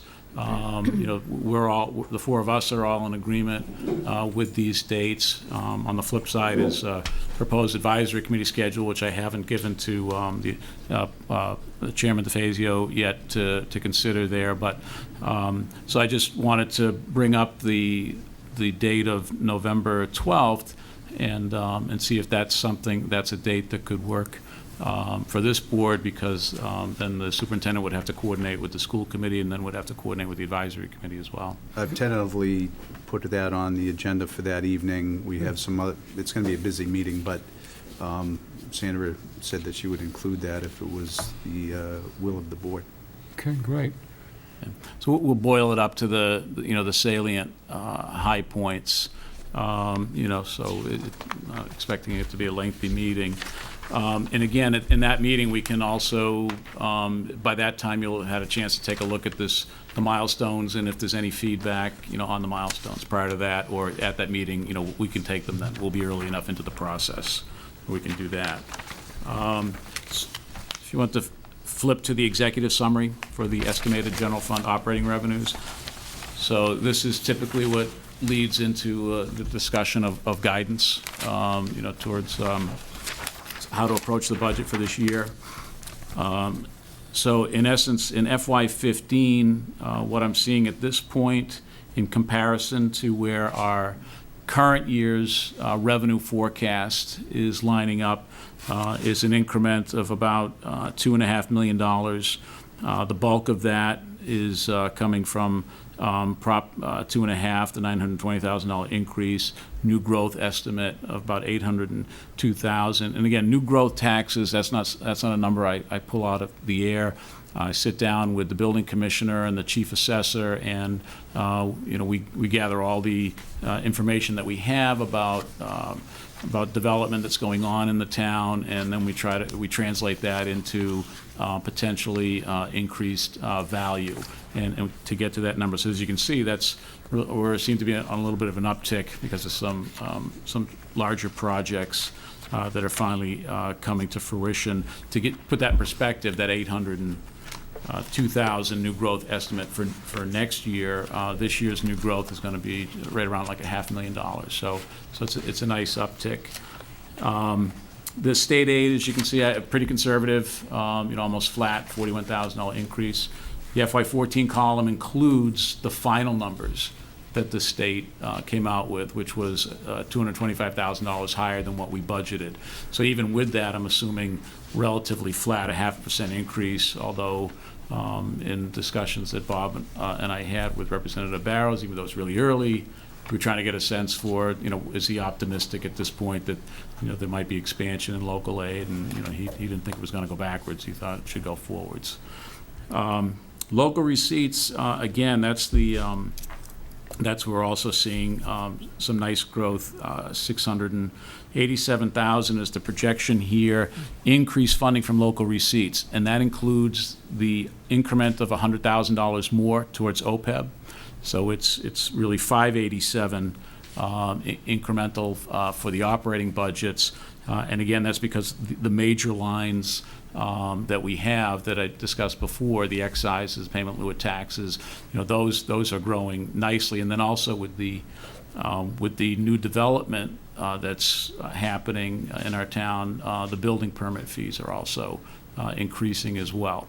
So we've got some nice upticks here, and targeting a slightly higher free cash recharge out of local receipts. As many of you probably recall, local receipts comes in at X. We don't assume to appropriate all of the local receipts. We reserve typically $1.5 million to recharge free cash. That's how we generate the bulk of our free cash. So that's been our target for quite some time. And so I've incremented it up here to target $1.6 million in order to ensure that we're building enough reserve for the next 2 years. When I look at the multi-year forecast, it's appropriate at this point in time for us to reserve a little bit more as we get into having to fund the incremental debt service. Other available funds, in essence, flat at 22,000 increase. Few moving parts here, and I guess one of the confusing pieces is we had targeted to fund this year's budget with $1.5 million from free cash, but because we were able to balance the budget without needing all of the funds available. What we did is we levied to the limit, but we didn't use all of the free cash that we had committed. So we used, just over $1.1 million in free cash and then a reserve for unsettled contracts. So what we've been doing is we've been stepping down our reliance on free cash because these are the good times, and that's how we manage that is we reduce our reliance on free cash for the operating budget, so that when the next down cycle hits, we'll be able to ratchet back up to try to maintain service levels. So my recommendation going into next year is to bring that down to $1.3 million, which is the trajectory that we had been on. So it shows a $153,000 increase in free cash, but it's actually lower than our initial plan. A couple of other moves, but in essence flat, other available funds. That's how you get to $2.5 million increase in general revenues. And then fixed costs, up, I'm estimating about $653,000. It's really early. The only one at this point in time that's a certainty is our commitment to OPEB. We've increased that by $100,000. So there's about $550,000 increase in all the other lines, which include health insurance, which is the big one. So I've included a $492,000 increase in health insurances. That assumes a 7% increase in premium. So we're in one of these transitional periods where we've just made some significant modifications to our plan, and we don't have the experience with it yet, meaning we've moved to deductibles, some higher co-pays, which ultimately should translate into more informed utilization of health services. But until the folks using these health plans actually start to get experience with the new split between premium and out-of-pocket, we're not sure yet if we'll get the benefit of that, actuarially. So we actually have a meeting, Bob and I, with our Maya rep later this week, hopefully to get some indication as to, whether or not, a mid-single-digit number is appropriate at this point, or should it be lower, or hopefully not higher. But so we've got a number here to hopefully should work for us either way. And then typical increases in pension assessment, typically that's going up 5%, and similar increases to general insurance, workers' comp insurance. Southeastern Regional, we're at a low point because of enrollment, but the superintendent said that we'll probably, we'll see an uptick because we'll probably see more Foxborough kids going there. And then debt is actually reducing by $78,000 because we're amortizing. So the net of that leaves $1,872,000 estimated available for incremental funding for operating budget. So and that's where you have the gray boxes here, and that's we're kicking off the budget season. The school's already started. We're about to get started on the municipal side, we'll take budget requests back at the beginning of December, and we'll distribute them December 18th, a week before the holiday, and then we'll begin the budget review process. Questions, Jimmy? No, thank you. Appreciate that. Sure. Ginny? No, also, thank All you. right. At what point would we talk about the budget guidance, in terms of developing that? Do you have your... Right now, I think Bob has thought about this, and I think Bob's got a great idea. Well, I mean, given the fact that we're in transition with town managers, my suggestion to Randy was that we be really conservative this year. I don't want to make commitments for the next town manager, that we go in kind of like level funded, then next year you have a different approach with a different town manager, because by the time someone's hired, we're going to be well into the budget process. So Randy thought that that was a good idea, and unless there's something of major need, then we just go with a level funded approach. Or maybe level services. Level services, 'cause yeah. some things will go up, but but no major initiatives unless it's something program that's changes. compelling to the to the board. Obviously, the school committee has the school committee drives what the school side does, but I felt we were relatively on the same page today with Debbie and Bill. Yeah. But to go with a level services budget would mean an increase in the budget by about how much? Give me a percentage. Like 3.5? I think that we would. I think that we should be able to fit within the amount that I've laid out here as the increment. My expectation is we would not exceed that number in total. And you had level services in mind going Yes. through that? Yeah. John, any more questions? No, I Is that all right? extremely thorough, thanks. Everybody's good? Okay, Randy, thank you very much. Thank you. Appreciate it. Okay, we're running a little behind now. No, it's very informative. We need it. I'm going to jump around a little bit here. I want to bring up Human Resources Director, please. I know you've been waiting. And we'll have a update on abuse prevention practices town-wide. Thank you, Cindy, for being patient. Thank you. No, no problem, please. He's the man who pays everybody's checks, so we gotta let him. We're okay with that. We gotta let him speak. All right. Okay, and this is going back to, last week, when we had citizens input, speaker citizens, last meeting, I should say, and the board's been asking to see what's going on, how we're moving forward, and I appreciate you coming, so, Can I just go ahead, Bill. kind of preface by saying, I know at some point you had asked Cindy to work on a abuse prevention policy, and there's been some information that she and I have discussed with the woman that was here, Tara, Yes. that had presented to you before, and it's, our opinion that to get into a direct child abuse policy would not be a great move for liability purposes for the town. So we thought tonight what we would rather do is have Cindy talk about, in some length, but talk about some specific programs that some of the agencies in town are doing, and also keep in mind that the majority of them are mandated reporters. And when we brought the subject up at the department head meeting last week, all of them said, well, we don't have direct policies because we're mandated reporters. The state tells us we have to do things, that's what we do. But they don't have any particular policies in place for the very same reasons that we were talking about tonight. Right. In speaking with a number of the department heads, they fall under Mass General Law, which being mandated reporters, and that ranges from police, fire. It actually even encompasses Council on Aging for seniors. They're still mandated reporters under the Mass General laws. But in addition to all of those pieces, our various groups have taken a number of steps that I wasn't even aware of until I started researching.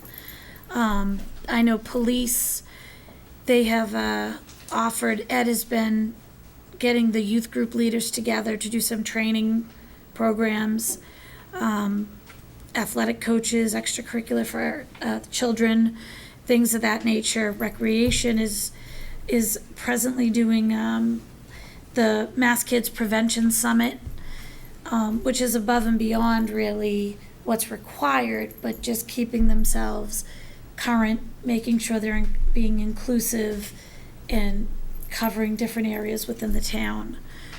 So we have the mandated reporters, they've already done Darkness to Light, some are continuing on, because I believe there's different sessions of that, as well as involving other areas and finding other avenues that I wouldn't say aren't required to do, but that they're doing proactively as part of their process in running their departments.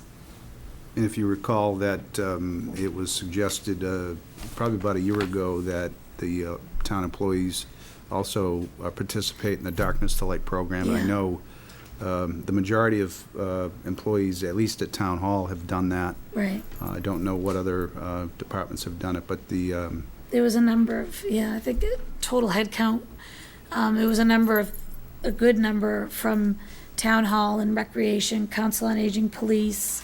A lot of the other departments took advantage of that. So when asked specifically about policies, as Bob said, their response was that they're mandated by laws, by the state fed regs, and the policy, of course, it can't supersede the law, but that's their requirements. James? So the mandated reporters they're required under mass law to report it. So if I go to a department head, would they be able to tell me what that mass general law is, and are they trained in it, and is it part of their protocol here to make sure that they understand it? I asked the same question of all of the individuals, and their response to me was yes, that it's part of what they live and breathe, and that's part of, they know what they're supposed to do, when they're supposed to do it. They get updates. I've printed out some of the subsections in the mass law, because there was a change last February, just adding different regs, and they're all aware of these. I did ask all of them if they were aware on if they're mandated reporters, how they go about reporting, what their protocols are, how do they know that they're staying in line with the state regs, and it's part of what they do every day, and they're aware. At least that's what they tell me, but they seemed pretty knowledgeable. They were And that's department heads and staff? in Or- staff, and yes. staff. So they're all trained, they all know what the law is. The ones that are mandated reporters, Okay. yes. So when Tara was in here several months ago, and we came up with this policy that we drafted and we're going through, Yeah, that was in a wrong direction? Not needed? yeah, I mean, Tara came in, she did come in to do her presentation. She's from the Norfolk Advocates for Children. And she was surprised that we were trying to create something about abuse, and I think even carving out one specific type of abuse. She was just surprised it's not something that's typically done because of the mandated reporting laws. So that's something, she came in to do her presentation to educate and help educate the community, the board, me, anyone else that wanted to participate in that. Mark? Jim, I think I know where you're going. So a policy like that, if we had an omnibus policy that governed all these issues, that somehow that increases our liability? Did I hear that right? We are then, if we're creating a policy, we then have to make sure we're updating this policy every time the law changes, where the law is already dictating what they're supposed to be doing. There are laws out there telling them what they're supposed to do. So in other words, we would be following state statute rather than a townwide policy. Right. And I think, I wasn't part of this initial discussion, but I think my understanding, and if I'm incorrect, just let me know, that you wanted to create something that was a little bit more inclusive for people who are not necessarily mandated reporters, all other department heads, all other employees. Now you're creating a requirement of them that doesn't fall on them right now. Now you're creating a liability. Well, there's also a code of behavior as well. Jim, you started this, did you start this last year? Basically, when it all came to light about the Sheehan, Yeah. and I think the umbrella was, just the basic question, you have a teacher, a rec, a scout leader, a person that's well-respected, all of the above, for so many years,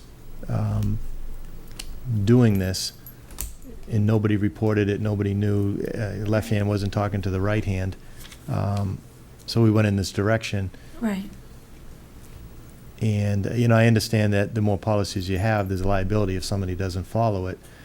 But not having a policy, I think, is a tremendous liability. Now, if you're saying that we already have that policy and everybody knows about it and everyone's well-versed, I'm wonderful. I'm surprised. Right, it's actually state regs, that's part of what they do each day. So like someone like me, I'm not a mandated reporter. Okay, So I had to educate just so we understand, myself. who are, not specific people, but what departments and what level are mandated Right. reporters and who is not a mandated reporter? The police and fire, the council on aging, and again, not for children, but they Elder still abuse. fall under the same for abuse and neglect. The coaches and youth leaders are not mandated, they're not under the same umbrella. However, who they fall under is, and they're responsible for training them. Okay, so I'm a youth coach, Yep, basketball, lacrosse, soccer, Right. whatever. I participate in coaching all levels of kids yep, in the Ahern School, in the high school, in the IGO gym. right, No one's ever trained me, no Right. one's ever asked, no one's ever. right. Because they don't fall under that Okay. mandate. Okay, so I think that's what we're trying to capture, is somehow putting a net over the widest. Granted, there might be a Right. liability if whoever's training me, or if they don't do it wrong, then they're up for liability. Yeah, but they're not employees, that's the thing. We can't, we could create something similar to like an ethics that would fall on them, but they're not employees. And if they're not covered under the regs and we create a policy, and then we have to make sure then that we have the resources to then, and I'm not disagreeing No, with you. I understand. I just need to It's- make sure that, we were as I investigated this, I found out that a lot of the departments that were involved in this were like, well, we already do this. This is part of what Yeah. we live and breathe every day. Okay, and I'm sorry I interrupted you. So you No, said no, that the that's okay. police and the fire are mandated? Council on Aging. Yep. And it's not every single employee, like a secretary at fire wouldn't be, but all the fire all the firefighters, EMTs, paramedics, fire chief, deputy chiefs, police, Okay. at pretty much every level, and the Council on Aging. Okay. Schools and, Well, the schools separate, schools have a far greater between abuse and then bullying. I mean, there's many, many layers on the school side. Yep. I was keeping that a little bit separate from this. And what about the recreation? The recreation, I have, that's something I'm looking into further because I'm not sure that they are mandated reporters. That's where I've asked for some clarification at the state level. So if you look at camps and youth programs, other than the school, that Right, would be the biggest, question mark. right, And we don't know if they're mandated or not, but we right. don't know if That's they're something I'm trained or. getting clarification on because it was, as I discovered this, it was, oh, okay, and it led me down Yep. a different path and then I started Okay. gathering different So, things. so let's assume that they are mandated and they're all trained. But Okay. what if they're not? That policy that we would implement has to be, people have to be trained, has to be funded, and has to be, so I think that's the direction, to make sure that whoever is not mandated, Mhm. that we cover the town. And I understand there's liability if it's not followed. Because if you're not following a policy, someone can hold you to that. But not having a policy, I think, is what we were concerned about. You all set, Jim? Ray? Couple of questions. Would it be possible for us to get more information from the different youth groups as to what their procedures are? Sure. Just so that we have an awareness and can, make people aware of what level of review the youth groups are holding their volunteers accountable to. Mhm. When we volunteer in the schools, we have background checks. Right. Yes, that You all know- happens. Every person that's hired, for recreation, for camps, for all are Cory checked. That happens. So coaches, all of that, they're all Cory checked. Through the youth programs, you're saying? Yes, Okay. yes, that Corey happens. and Sori together? I'm sorry? Corey and Sori? I don't know, I'll check. I do know that they do get Cory'd. Okay. I mean, the sexual offender Mm. is, I think, probably paramount. Yeah. Just sexual offender registration.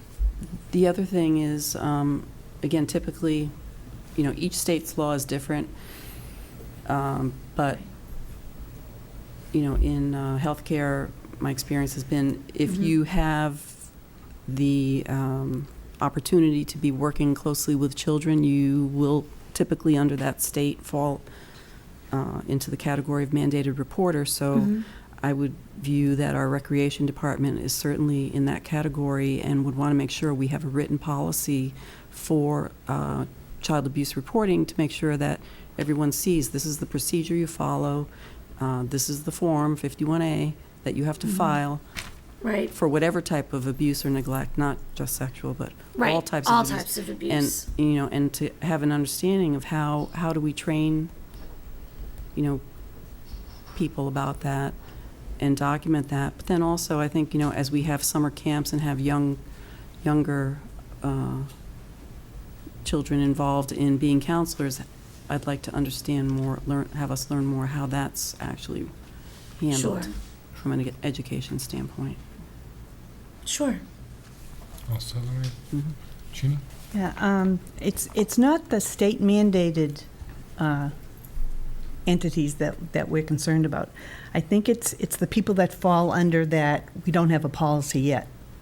And I think what Jim is getting at is, right now, this is up in the forefront, with the Sheehan, but 5, 6, 7 years down the road, I think what I'd like to see is make sure people every year a program like what Tony Calcia provided, the Darkness to Light. I mean, anybody who's involved in youth or involved in everything, they get a sheet of paper. Check it off. Have you had your CORI check? Have you had your SORI check? Have you had your, have you gone through the program? I think that's what we're looking for, not a nitty-gritty policy. I think we just want to make sure that at least we kind of touch on it, on everything. And I think that's the policy that am I mistaken? Is that the policy you're looking for? Yeah. The problem is you're going in an area, you have no control over the youth groups. They don't fall under you. Yeah, They're they're not not. employees. So if you're trying to create a policy for a group of people that you have no control over. Right. No, Well, like- I'm not suggesting that. Well, you know what I'm thinking here is, we've had situations in front of this board before, and one of them was the intoxication bylaw, public intoxication, where we drafted a bylaw that was trying to supersede a state law. Mm, So it was not allowed by the AG. right. Right.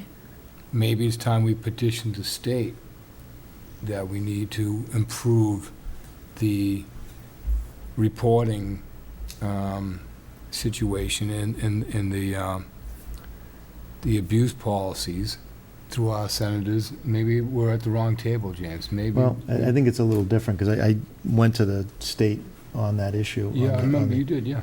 And the issue with that is, it is not illegal at all to be drunk in public. And we were Right. finding somebody, and the state says it's not illegal because of 1972 statute. Here, it's illegal. Oh, to- I understand to- that, so but I'm if just we're- saying, maybe yeah. we're overstepping our bounds as local authorities. Maybe this is something that needs to be brought to the state level as a new law. Maybe, I'm just using it as a comparison. I know there's a huge difference there, but maybe the Board of Selectmen needs to petition the senators and our representatives, say, listen, this is what we would like to see as a abuse reporting policy and training for our local people. Yeah, and it's, at the state legislation last year, they were trying to do that, and they name it after kids that has happened to. It's like pushing an iceberg. It eventually will get there. Right. But it was the young boy that got killed in a mall. And basically it was Adam Walsh, for one group to talk to the other group to talk. It's been years, and Massachusetts has not even come close to going like every other state has. So we can go on that avenue, and maybe there's some merit to it. But I think it has to get addressed locally first. And I think part of it is the understanding. It wasn't too long ago, we were all on the same, the entire, you included, and Kevin Pecos, and, we were going to do this, and now this is new information. But rather than back off and go to the state, I think here's an example. If you want to coach now at the youth sports, you have to go online and take a concussion test, which wasn't even around a couple of years ago. Right. Now, to coach basketball, you need to do it. No one's Right. arguing, it's just a step if you want to do it. Right. I'm looking at this in the same way, whether it's Darkness to Light, a computer class, a manual you pick up that says, this is the issue in Foxborough, this is how we're addressing it. Right. And, if somebody doesn't do it and we get sued, so be it. But if the majority of the people do it and it stops something, I think that's the track that we need to go on. Right, but the concussion, I coach as well, and the concussion thing has been rolled down from the state level. That's something that we all have to do now. I mean, Yep. even for basketball, I know in football that's where it all started, but that was something that happened at the state level, and that's how it came down, which it wasn't here 2 or 3 years ago. It didn't, I didn't have to do that. Now I do. Okay, so how about So- a youth coach that's coaching on public property? Okay, check mark. Did you download the form that says sexual abuse policy? Did you read it? Check. At least something that's going in that direction. Yeah. And I understand what you're saying, everyone's mandated, but I'd be hard pressed to find, the majority of the people understanding what MGL is, and me included. I work under a lot of MGLs, and unless I go in there and read it, I have no idea until it's an issue and I get sued. Then I say, oh, that was MGL. But to bring that mass statute into the everyday workings is, I think, if that's the only way to do it. But I don't think we can hang our hat saying we're covered under the state. No, this was just this was information I hadn't realized until we started discussing it at department head. I was looking to gather all this Yep. so I could build it, and then I find out that all these things exist in different places. So I think I need to first find out about the SORI in addition to the quarry, and a few of the other things, and then some clarifications that I've asked of the state as well. Do we want to talk to council and see what he thinks about these? Can I just? Any kind of policy that we write, would it be liable in any way? Or do we, just get some clarification on this? Mark, I got two questions. I'd like So does to jump in Ginny, on that. yeah. I'm just throwing that out there. Ginny, go ahead. If you're reluctant to look at this as a town policy, maybe we can look at it and work with it as a community policy, being spearheaded by a group involving Reverend Dudley and the victim, the Sheen victims, so that, okay, the town isn't mandating it, but as a community, we want to make sure that, yes, you've done your Corey, yes, you've done your SORI, yes, you've done the Darkness to Light program. Yeah, you But can't as- hand that stuff No, over I'm not to saying- community. Why not? The Corey, SORI, all that stuff is extremely confidential, and it's all stuff that can't even be seen. As a matter of fact, I can't even look at recreations, Corys and SORIs, or Corys. Okay, yeah, but those are mandated, right? Yes. Okay, but, all right, forget the Corey, forget the SORI. I'm talking about the Darkness to Light programs, that the non-mandated groups could benefit from. And maybe you don't want the town to spearhead it, but like I said, make it a community project with being headed up by Reverend Dudley and his group. And that's something that it happens every year, so it will be an ongoing thing, because this community is what was hurt. Sure. And I think the community should be making sure that it doesn't happen again. Is that something that you could spearhead? I'm speaking to Reverend, those people Well, the can't thing- see me. Absolutely, I mean, I'd already like to meet with the HR. John? Yeah, one thing, I don't know, do other communities have a sexual abuse policy that has been in place for a while, has been tested? I've called around to, I could get you the list, I don't have it with me at the moment, but So we don't- none that I've found. Really? Right, they, Not I was even a procedure? surprised. I was surprised. In healthcare, I've worked in healthcare as well, it's a very common thing, but I'm still waiting to hear back from a few of the recreation programs, but they have like the town policy procedures, like our bylaws and harassment, things like that, but no, not that I've found yet. Well, but if that's the case, and everyone's relying on the state, just in this discussion, a number of gaps have been pointed out, and that's the problem. If there's the Sheehan story plays itself out again 5 years from now, and we have to live through that horror again, we'll all say, why didn't we address it? We're trying to find a mechanism to Sure. address it, and so far, I'm not real satisfied with the way the discussion's going. It's all like, we can't. No, I think it's that we found new information, and I want to, stuff that I didn't realize before, and I want to get additional understanding and information so that we're making an educated proposal on what we should be doing, instead of just doing this, but then realizing that all these things exist. Yeah, that's what would be helpful if another municipality had a tested Right. policy. That's what I was hoping to You'll find. find out, John, well, when you're on this board, you end up conquering the first AirB problem in the Commonwealth. We break new ground here. We break new ground all the time. It's That's all right. always, Good for us. so, Yeah. sounds like you need a little bit more time. Check on a few of these things, and then we're gonna have this meeting again in 2 weeks or 4?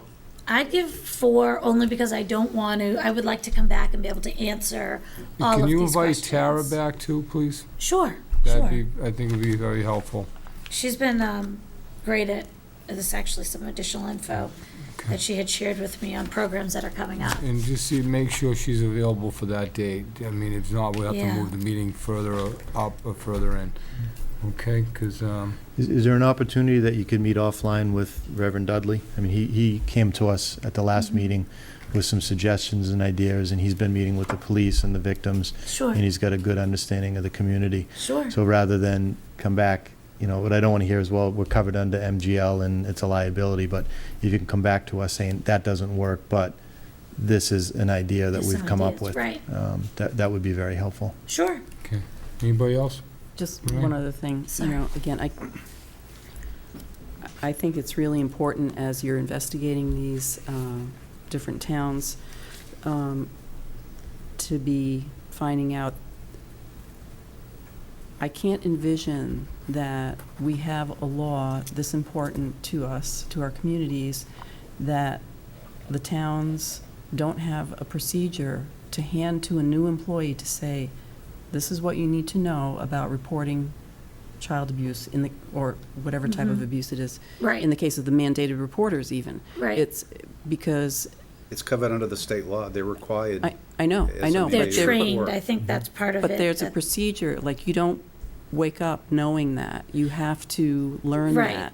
And you don't learn it from reading the law. You learn it from a procedure. I'm getting a little excited about this because, Yeah. to me, it's very easy to create a procedure referring to the law, which outlines for an employee, these are the steps that you are required to Right. take, so that there's no question that, geez, I didn't think it fell into the right category. You know, I'm just, Right, which is a little little different than a frustrated to- policy as well, like a procedure for well, reporting. the policy is that you are a mandated reporter, but the procedure is how do you do it? Here's Form 51A, here's, Right. Fill this out, make the call to this number. Right. 5 steps, whatever it is. I think it's important for us to have that on record that, our recreation department, to me, is our Achilles heel here. And I think it's very important that we be able to have, as employees come into that department, the ability to train them on how to report correctly, because perhaps they're coming from a different industry that, Sure. they're Right. not mandated reporters, so. It's not that complicated, but it just seems to be at this point in time. That's why I said we're moving on to 4 weeks, and we'll try and tackle it again. I mean, if the Board of Selectmen every 2 years has to take an ethics commission test, I think there's got to be something there's got to be something to do. Oh, mandated reporters absolutely have, You know? just like, we have to go on and do the ethics, it's a good example. Maybe- There are may- things that they Maybe need we to do. expand the area of mandated reporting. Maybe we do a lot of things, but I think everybody get your notes together, any questions, and send them to Cindy, and we'll have this discussion, and she'll talk to Tara. I think, Jim, would probably be beneficial for us to have a meeting prior to that public meeting with you and Tara possibly, Yeah, and Bill. that'd be great, And then we'll go on from there, okay? sure. All right, thank you. All right, Thank let's, you. Speak. I'm sorry. Bill, I'm sorry, you're Does he right. wanna- Does anybody want us to talk from the audience? If you do, you need to come up, because there's only a microphone here. I get yelled at. Mark, did you want me to stay, or? Oh, you're good, thank you. Okay. Thanks. There's a lot of actual experience I could bring to this to differentiate between a Corey check and looking at a kid and knowing whether they have symptoms of child sexual abuse. I guess this probably sounds like a sarcastic question, but is there a state law governing church bake sales? Because the town of Foxborough, I can't have a bake sale at my church without people being trained by the town of Foxborough And serving food. in serving food. So now if I get sick eating a brownie, the town has liability. And yet, on this issue, we can't have a town policy. Well, it's not a town policy, it's a state law, the Board of Health regs and the state food regs. So it's not a policy, it's they're laws, and you already have a mandated reporter law. Well, that- Okay. Well, that's why I'm thinking maybe it should be a project taken on by the community and dealing with the, dealing with the different groups, the unmandated groups. I mean, try it. Maybe we could try something like that. Well, we'll meet, we've got a month now to meet and talk about it, so Yeah. that's a good thing. We'll be in touch. All right, Thank you. thank you. Thanks, Bill. Okay. At this point in time, you want to back up a little bit and vote on the town meeting warrant articles? Do you want to vote on it individually, or do you just want to lump it all together? Does anybody have any issue where they don't want to vote for one? Or have an issue with any of the articles? Do we have to do them individually? I mean, if you're satisfied with all of them, you can do it that way. If Yeah. if Oh, someone okay. has a question, they want to talk about a particular article, then you take that separately. Does anybody have any particular article they want to discuss any further? I mean, we kind of talked about them all many times. Seeing none, I'll entertain a motion. All right, I'll make a motion that the Board of Selectmen approve the town warrant and all the articles within the town warrant. This is the warrant for Monday, the 4th of November, 2013, in its current revision. And that's the 7 articles. Right. So we're voting favorably On all. On all 7 articles, right. And if you're uncomfortable about that, we'll just hold it, vote for the other ones, and come back and talk about that one specific and vote it separately. I think John is saying that we're going to do one vote for the entire. All for seven, all that's what I seven. We're gonna suggested, vote for the correct. warrant That's and what the motion, on I all the just- articles does within the anybody warrant. have an Correct, and issue? that's what I'm saying. If you have an issue, then say it, and we'll Hold. hold that Hold number the back. article, right. So if you don't like Article X, we'll hold it back, vote on the other ones. Do you have any issues you want to discuss further? Okay, seeing none. That's, anybody want to second John's motion? Second. Discussion? All's in favor? Aye. Okay, great. All right, now we're going to go down, Lorraine, you take this for the town manager recruitment process. You've been working vigorously on this, so. Okay. All right. Since we last met, we've all had our interviews with Yeah, getting it. Mr. Kobayashi, and, okay. Actually, I'll start with the draft community profile. We've received an initial draft of the community profile based on his interviews with us, and just from a performance standpoint, the way things are rolling out right now, there are individual department heads who are being interviewed by the Collins Institute next Monday, along with a department head meeting for all other department heads who are not being met with individually. We are also going to be providing a request to different members of the community, asking them to provide feedback on this draft proposal. And I spoke with Mr. Kobayashi this morning, and so what we'll do is, let me pass this out. This is just a draft of an email that I would ask Sandra to send out on behalf of the board. And really what we're asking is that these members of the community, we're asking them for their time to provide some feedback on the attached draft community profile. Excuse me. We'd like to ask for their thoughts on the section describing the particular challenges facing our town manager in the next 3 to 5 years, and also appreciate any ideas that they may have on the section describing the ideal candidate for the position as this is being developed. And we'll be asking these individuals to either call the Collins Institute contacts either directly or email their comments to them. So this will go out if the board is agreeable tomorrow. There's some names missing. Excuse me? There's a couple of names. If there's any names missing, please you just shoot me an email, and Yeah. I'll add them on. Okay, sorry. Now, these folks are only to give input on what the ideal candidate might be. And the challenges facing the town manager. Okay, fine. Yeah, Yeah. Right. those The- two major sections, and Yeah, these were the people that were on the interview list as private citizens.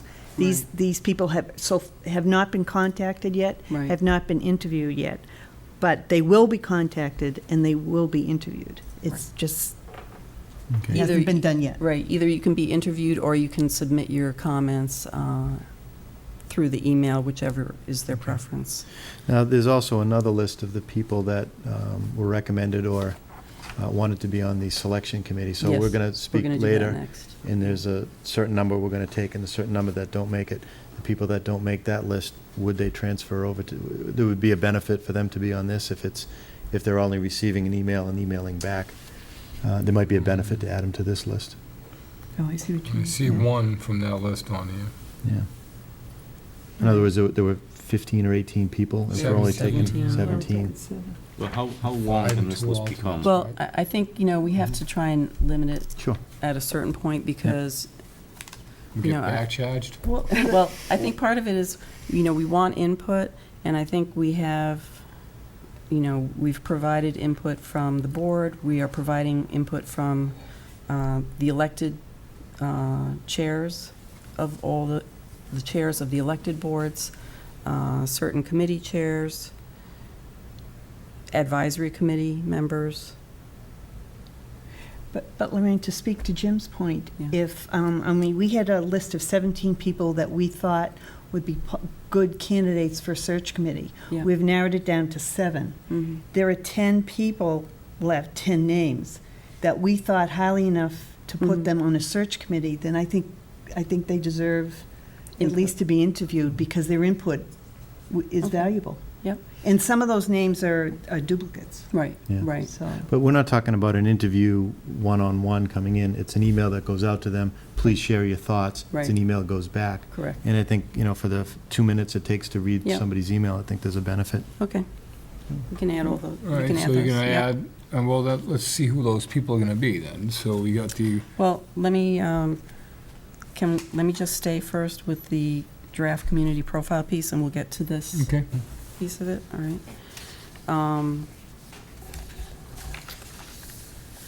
Going back to the draft community profile, we all had an opportunity to provide some feedback to Mr. Kobayashi, and he's incorporated some information in here. For example, under public finance, information provided by Randy was added in there. And there are certain sections that are highlighted to draw in particular, our attention to those sections. So I think this is a document in development. He's looking for more feedback from us. One thing is, I know he received comments from Ginny and John, and I thought if we could discuss, there's really 2 major sections. If you turn to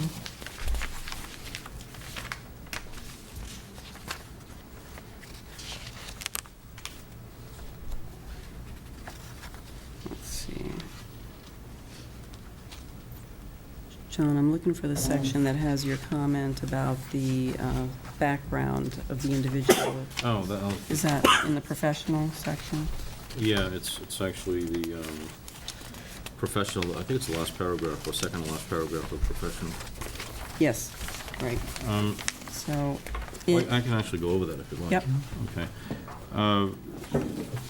This section speaks of the requirements, professional requirements and experience that we would look for in a next town manager, and it spells out that the successful candidate will have a bachelor's degree and at least 7 years of experience as a town or city manager or other executive position that oversees the operations of a complex, multifunctional, and it goes on to say public entity.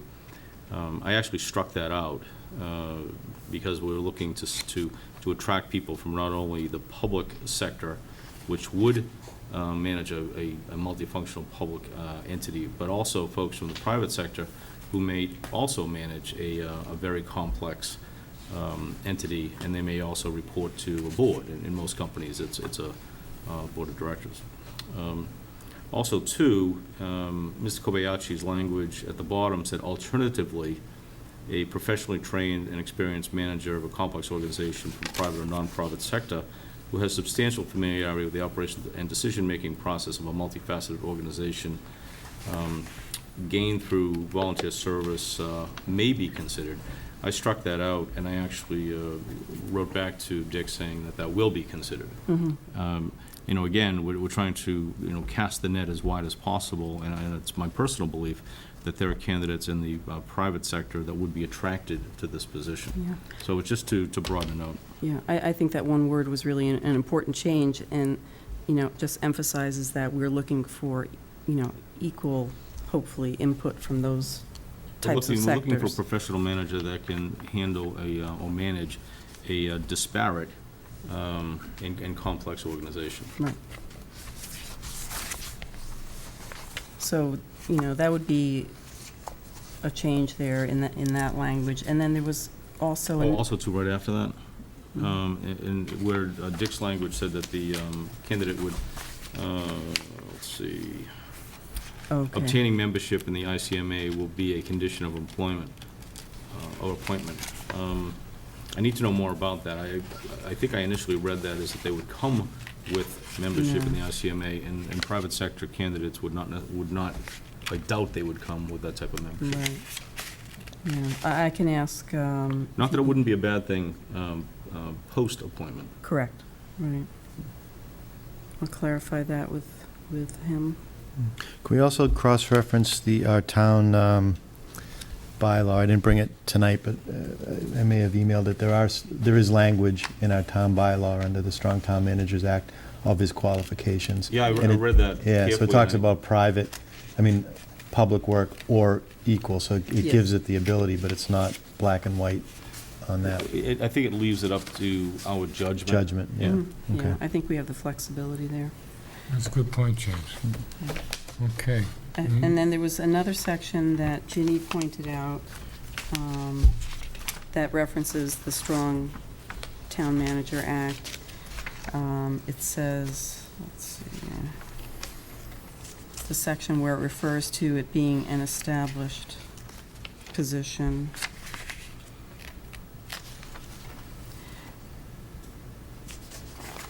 Under organization, design, and governance. What page was that on, Ginny? Page Second 2. page.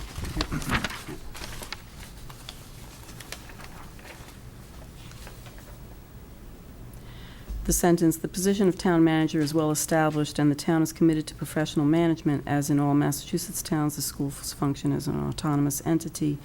I think, you know, Ginny's comment is that the position of town manager, as a strong town manager for Foxborough, is one that's really still in development, Mhm. that we would be looking for leadership to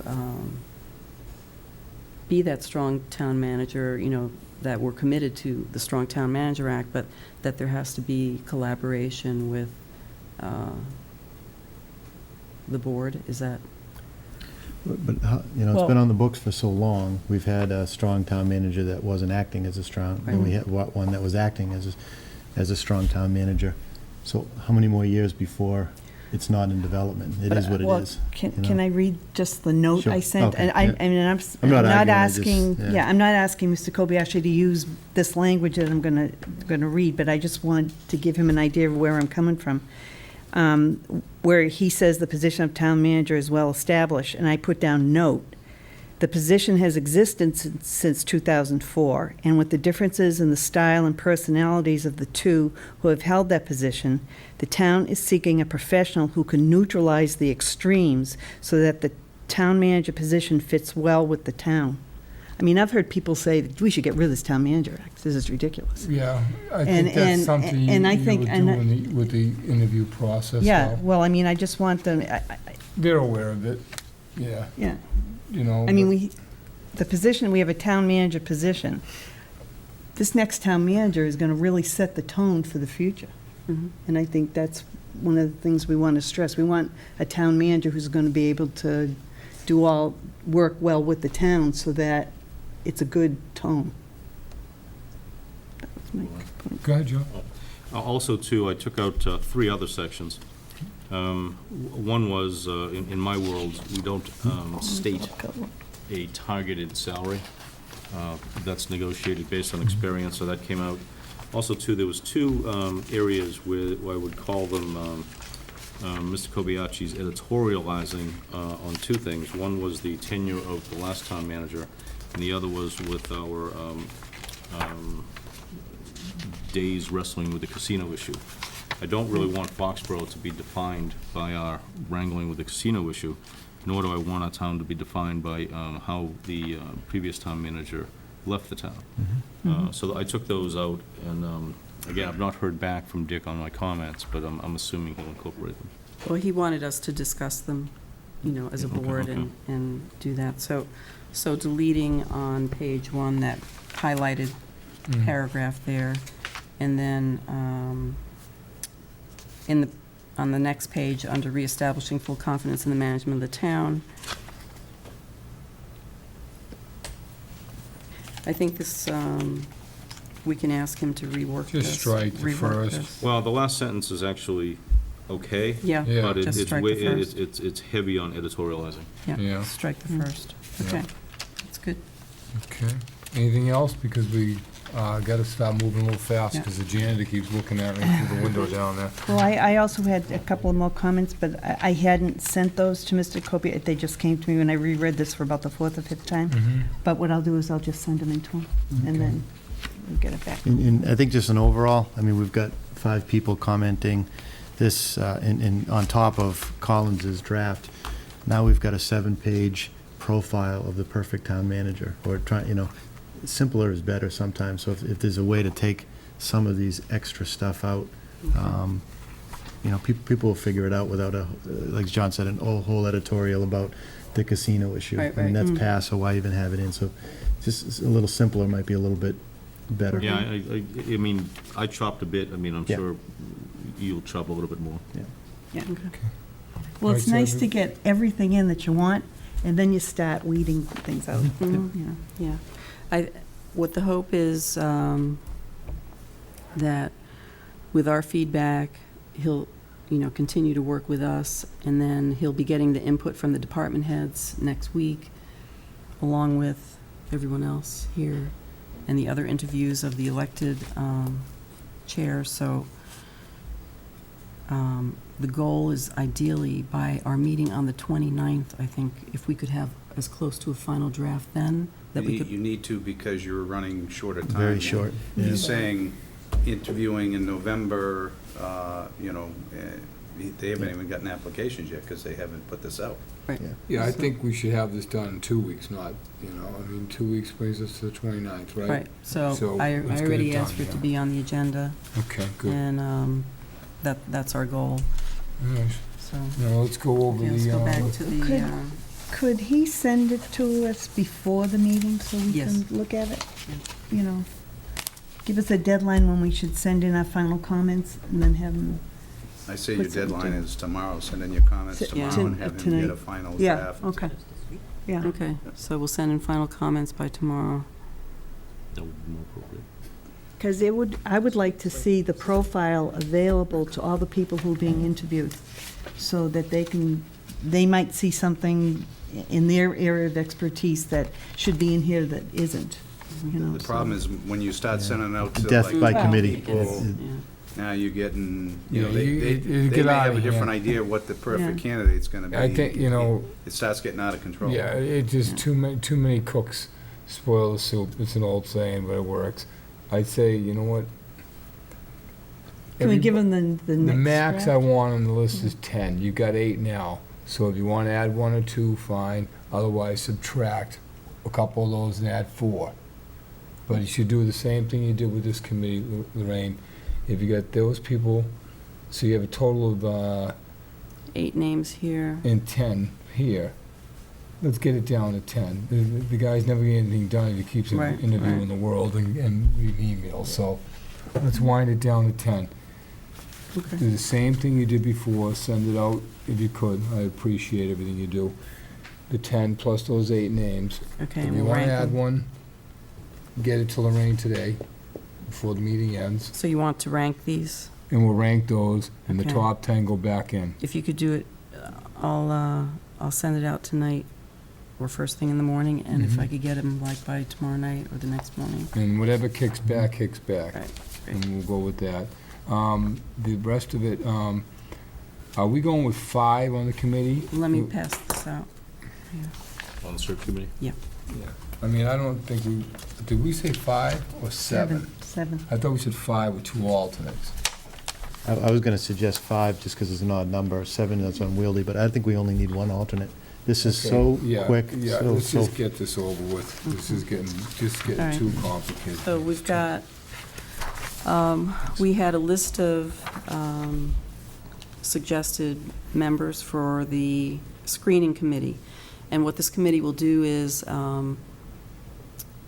once the search is initiated, the Collins Institute will go through the applications, and they will bring forward a certain number of applications to this committee to review. This committee will then decide from those applications that were brought forward which individuals they would like to interview. They will be interviewed in executive session, and then prior to this committee starting that work, we will be developing a charter for the committee and explaining how many exactly, we would like to see brought back to us for the final interviews in public. So everyone provided me with their ranking from high to low, 17 to 1, and the top 7, 6. the top 6 names. So is that what we're going to We're do? going to go with 7? Jimmy wants 1 alternate. I just, No, this is gonna happen like so to go quickly. If we just go 7 and have no alternates? Yeah, just do 7. John, what do you think? You can't have an alternate they either have to be in Or out? Yeah. or out, because they can't sit on some of the interviews and not others. And 7? It was That was 7. fine. Okay. I'm feeling 7. All right. We lose Jim. All right, so So- we're going with 7.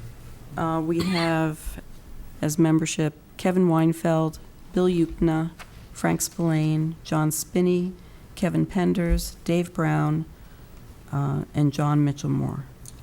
Okay. And I put a note on the bottom. Nancy Bacher is a member of the Personnel Wage Bylaw Committee and has a HR background, has served as consultant in other search or interviews, I guess. And I just thought if at some point this group decided they needed some input, I was going to ask Nancy if she could be available to them if they had any questions, along the lines of human resources, I guess. If they're not being battered by 5 members of the board, All right, I think they're going to have their hands full as it is. yeah. Okay, so everybody's good with that? Is everyone good with the mix of the individuals on the committee? So then the rest will be added to the other list. Yeah, and then we can rank them, and have these people already been asked to be on it? That's my next question. they have been asked, but now It's what I would do is confirmation I'll time. confirm and see if they can actually commit. And then If If they they can't, then you not- just go down to the next We'll one. just go down to the next Yeah. one. Yeah. Okay. Okay. All So, right, great. So we'll be back in touch by selection for these for tomorrow yep, with you. Okay, so- If you want to just throw those names on, yep, we and can we'll rank just rate them. them. Okay. And put them in the same category, the highest point total. Yep. For the, okay, so if there's 18, the 18's number 1. Yep. Okay. Okay, thank All you. right, great. Thanks. Okay, do we really need to get into the Racino language tonight? just a quick update. As you know, you, Jim and I met with council. We're working on proposal to get back to Penn National, and this is just an update for the other board members who weren't there.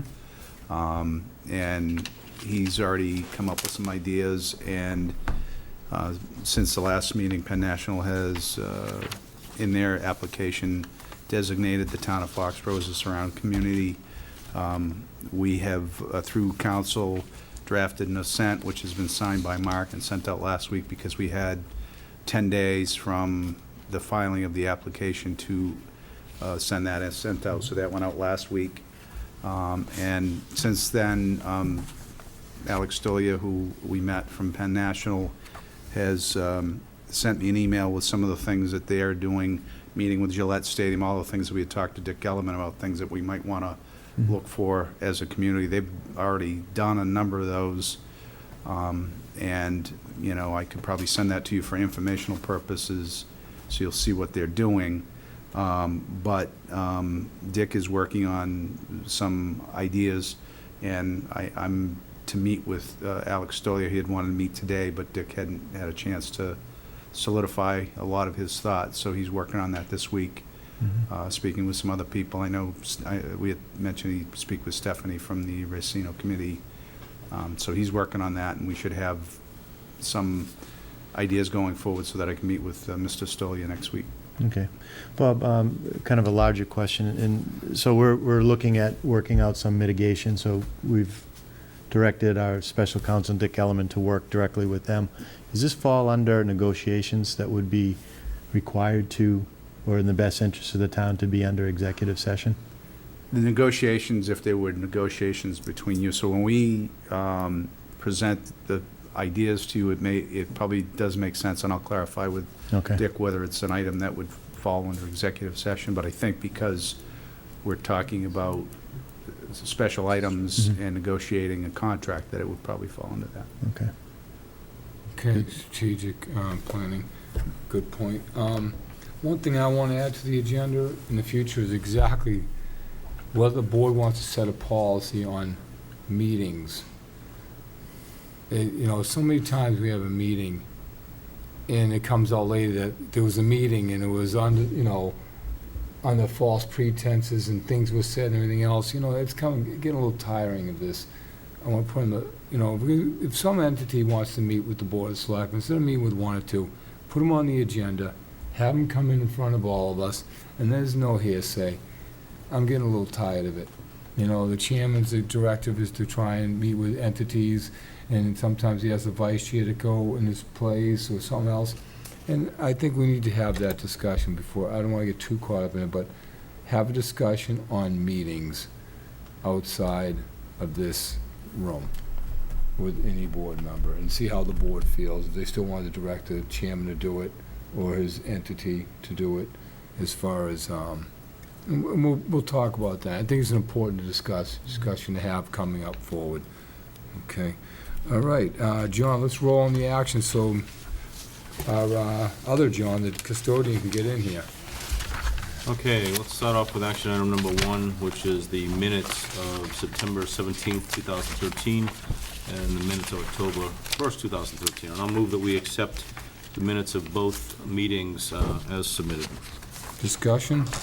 Just one correction on page 3 of September 17th, Splitsville at the top on the first sentence. Yeah. Splitsville. Oh, straight, so. Okay. I just had something. I have a change on the second page. Ms. Brew thanked George Bell for escorting her around the site. There were 3 of us there, so Right. I'll say, I just changed that to Escorting. 3 selectmen. Found it. You done, John? And then on the minutes of October 1st, Hold on, we get a second on that, first? we're doing them both. Okay, good. Oh, no, I'm still in. You She's doing the still on, You still have something for September 17th? Yeah. okay, Ginny has something she wants. Oh, okay, the 6th paragraph, it says, page 3, I'm sorry. Testy. 6th paragraph, Mrs. Capola said that she spoke to a member of the Board of Selectmen at Easton who adopted, this is about the merit pay plan. They recently had learned how to rewrite the policy, it was out of control. And Mrs. Capola asked Mr. Cutler and Ms. DePina to contact the town of Easton for information. Okay, We already have. yep, Yeah. I just want to put that in the minutes. Okay. All right, since it's a little complicated, John, now everybody's good with 17th, moving on to the 1st. Any change? On page 5, where it says, Mr. Gray asked if any members of the town clergy should be interviewed, I believe Jim said that. It wasn't me. That was me. It was James, okay. Any others? Ray? Ginny? Nope. Okay. We still haven't had a second on the motion. I'll make a second. All right, and discussion, no? All those in favor? Aye. As amended? Thank you. Okay, John? Okay, item number 2, we have received, well, I'll just make a motion. I move that we accept the resignations of Mike Davison, the chairman, and Robert O'Rourke, the vice chairman, from the Racino Review Committee. Second, Discussion? thank you for your service. All those in favor? Aye. Aye. Item number 3, we have had 2 folks apply to, or actually, they're requesting appointments. So I move that we appoint Aaron Ernst and Trish Mitchell to the Racino Review Committee, whose terms will expire on 3/19/2014. Second, Discussion? All those in favor? Aye. Item number 4, I move that we renew the constable appointment for Mr. Thomas Whiting, whose term will expire October 15th, 2016. second, Discussion? All those in favor? Aye. Item number 5, I move that we accept the CIC grant proposal resolution submitted by Lara Thomas of the SERSG. second, Discussion? All those in favor? Aye. Item number 6, I move that we accept the MIAA grant as outlined by Police Chief O'Leary. I believe it's $500. $500. 500. Is that a second, Lorraine? Second, Discussion? All those in favor? Aye. 5-0 again. Item number 7, I move that we, and this was this, just to clarify, this was just information, this was just a letter. Yeah, they have a certain procedure they have to follow, and one of them is they got our comments and they're moving forward with relocating the okay. retail. The reasons in the package is the 30-day appeal period, and so you need to make a decision whether you want to send in a notice of appeal to them, or you're just going to accept the letter as it stands. Why don't we have that discussion in 2 weeks? Well, you run it Be close over in the 30 time, because days. you've got, it was dated September 30th, your next meeting's the 29th. Oh, that's a little closer. So basically, it's the post office has made plans to relocate the retail. They came and presented, they asked us for comments, we sent them a letter, right, Bob? We sent a Correct. letter Yeah. based on our Yep. meeting. And now they're saying, they're codifying that they are moving forward, and the decision was made, we have 30 days to appeal it. 30 So- days to appeal, which there's no particular format, but the appeal must be in writing and identify the post office by name and location, blah, blah, blah. So is anyone aggrieved that they want to appeal the post office decision to relocate the I think it's going retail? to fall upon deaf ears. That's my opinion. Anybody else? I mean, I mean, if we did appeal, it would fall upon their deaf ears? Yeah. I think their decision was made when they came in the room to see us. Well, I mean, what they're saying is they're gonna relocate the retail so we won't, aspect, but they also said they'll keep it in town. Right. The question Right. is, we're not gonna lose our zip code, we're still No. gonna have Right. the ability to send packages. Yeah. Right. But the We just truck won't is have going a to back-end originate in operation. Mansfield. Yep. So, I mean, it's, as long as it's what's- still going to be in town. you know, what's wrong with that? Yeah, we're not losing the excise, we're not losing tax money. It's just we're going from Foxborough to Mansfield, where they fill up the trucks and leave in the morning and come We'll back at actually night. gain some tax revenue and Yeah, I was just Yeah. going to say that you may, because it might not be a non-for-profit Yeah. organization that owns Regardless that of, building. yeah. Right. Okay, so that's informational at this point. Okay, John. Well, no, it's not. Well, we We want have to to vote accept not it. to appeal? We have to accept, well, we'll accept the plan as submitted in his letter. Okay. That's my motion. Second, We're accepting all the fact that they're going to move the retail, Correct. but we put a couple of stipulations, requests in there. Right, Are they gonna- I'll follow up with them, but I don't anticipate that being a problem. Yeah, I'd like to make sure that our few requests are complied with. So what would we be making a motion and voting on? Basically, they're saying they've made the decision if we want to appeal. Yeah, we the get only 30 days. motion you'd vote on is if you wanted to appeal. Yeah, So if we're not going to appeal, what are we voting on? Not to appeal. Okay. Well, I thought it was just to accept their plan. And basically waiving our ability to appeal. Yeah. Can we ask for more clarification? Taking the letter we sent to them, can we have a letter from them saying, and we'll go along with all the other things you asked for? You're not gonna get that. You're not gonna get anything out of these people. This is after consideration of the comments received from the community upon further assessment, they're moving forward. Hmm. So either we appeal them moving forward, or we just file it and, They're saying relocation of retail services, but they're not saying within Foxborough. Well, they have to have it in Foxborough. They said that in the open meeting. They Well, said that's that why, on the record that they would keep I the think Ginny store wants in to get town. that. that's why I want it in Well, writing. you don't need it right, it's on the record. It says in the same general area. Yeah. That doesn't mean, is Rentham the same general area Well, as Foxborough? is Mansfield the same general area? Yeah. That, the mail's gonna be coming out of Mansfield. That's a general area. Well, I guess then we should just ask for clarification. Yeah, I'll Bob, ask for And clarification. we'll just come back, and if we have to have a letter drafted and ready to go out on the 29th, we will, but I think we're in pretty good shape. I think it's just, so, So withdraw the motion.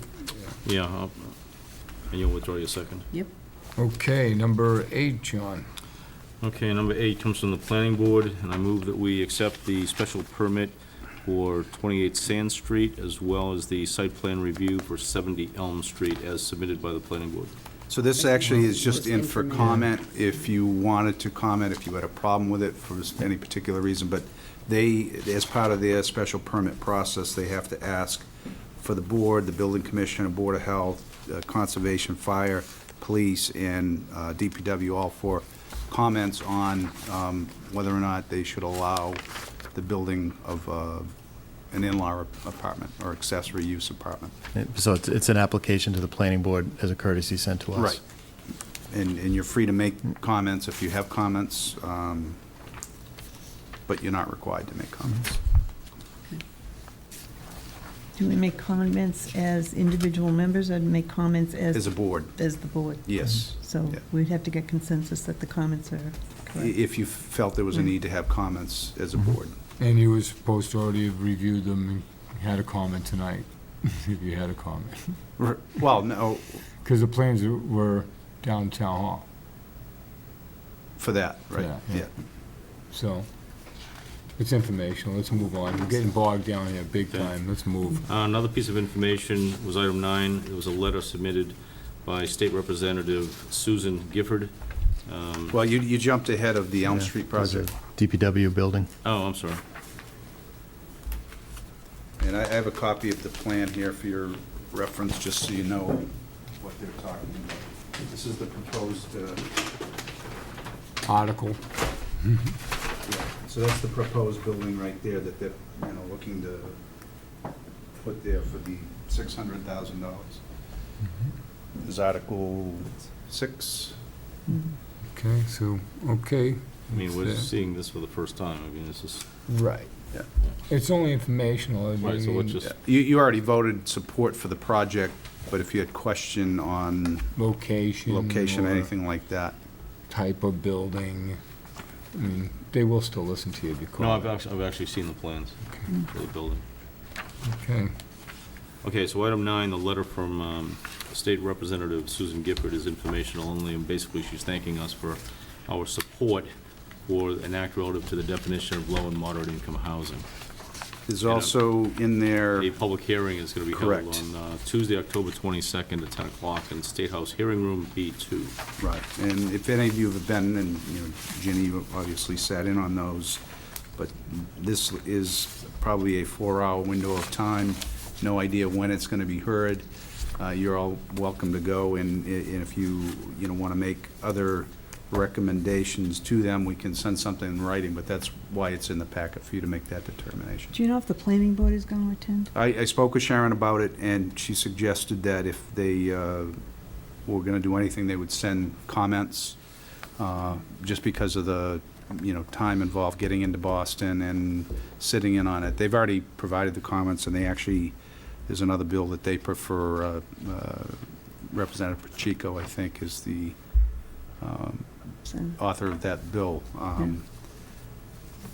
But we've already sent our letter to her Yeah, on that, so. but it might be good to send another letter of support so that it will be considered during the hearing. Sure. I mean, I can send a letter that echoes Yeah. the sentiment of the last one that we sent. Yeah, can we do that? If that's the will of the board. Okay, last but not least, John? Okay, there's a letter in our packet from Wyman Village, and this is a site approval submitted by Dan Russell and Joseph Lynch, basically asking to build a project under Chapter 40B, and what they're letting us know is that there's going to be a site visit, and it's tentatively scheduled for October 17th, 2013. I'm assuming that's asking us if we want to participate in a walkthrough of the site. Well, I mean, if you have comments as well, similar to the last one, I've given you a copy tonight of what the planning board's comments are to mass housing. And I met with Mr. Lynch, and he went through the project. This is similar to the warrant article that Sharon had talked to you about today with regard to the long driveways and things like that. Mr. Lynch is proposing a 20-unit 40B, friendly 40B project, which means that it's not, the type that kind of typically gets shoved down the town's throat. He's trying to work with the town to provide affordable housing for, we need to get 10% affordable housing in town. We're not quite there yet. This would add to our affordable housing inventory. But the difference is they would be individual homes. They would have a shared common drive going in and shared septic. But other than that, they'd be on their own individual lots. And, so Bob, yeah. Sharon said tonight that we still weren't going to lose our 1-acre zoning, yet this says we're going to put 20 single-family homes on a 5.6-acre parcel. Correct. How can that be? Because it's 40B. It's 40B. It's Yeah. not That residential, allows- it's not R40, Okay. Yeah. so. And this is off of Cocasset Street on Community Way. The old Pratt School is down there, and the back of the project actually backs up to the Cannon Forge subdivision. So a lot of those homes are on smaller lots. They all are. Yeah. And then, Jimmy's well aware of what they do. They give a common area to offset the small lot. Right, right. So, So, it was an interesting project, and if the, board had any comments about, the feasibility of the project for the town or anything like that, this is the time to make those notes, and we can send in a letter to the mass housing. Do they usually have a walkthrough site like, an invitation to the selectmen to walk through a 40B? Because I've never heard of that. Not a typical one, I think, but, where he's trying to work with the town, and this is way ahead. I mean, this project's probably, a year or two out, but it takes that long to get through the paperwork, and so I'm not aware of, that availability to the town in the past, but they're making that opportunity available, so. Actually, I went to the presentation that they made to the planning board, the Mhm. initial presentation. Yeah. And it was actually very nice. Yeah, I was there So- also. It was Yeah, it very looks like a pretty. nice project. Yep. They've got individual homes as opposed to duplexes or condos, which is typical for a 40B project, but okay. any desire to make comments or? I think, just for the record, I'm silent on it, but I've worked for Joe Lynch from Conroy Development. He's one of the applicants, and I just finished a large 40B with him in Hudson, so I'm going to recuse myself. Not that we have any action to take, but if we go for a vote, I'll recuse myself. Okay.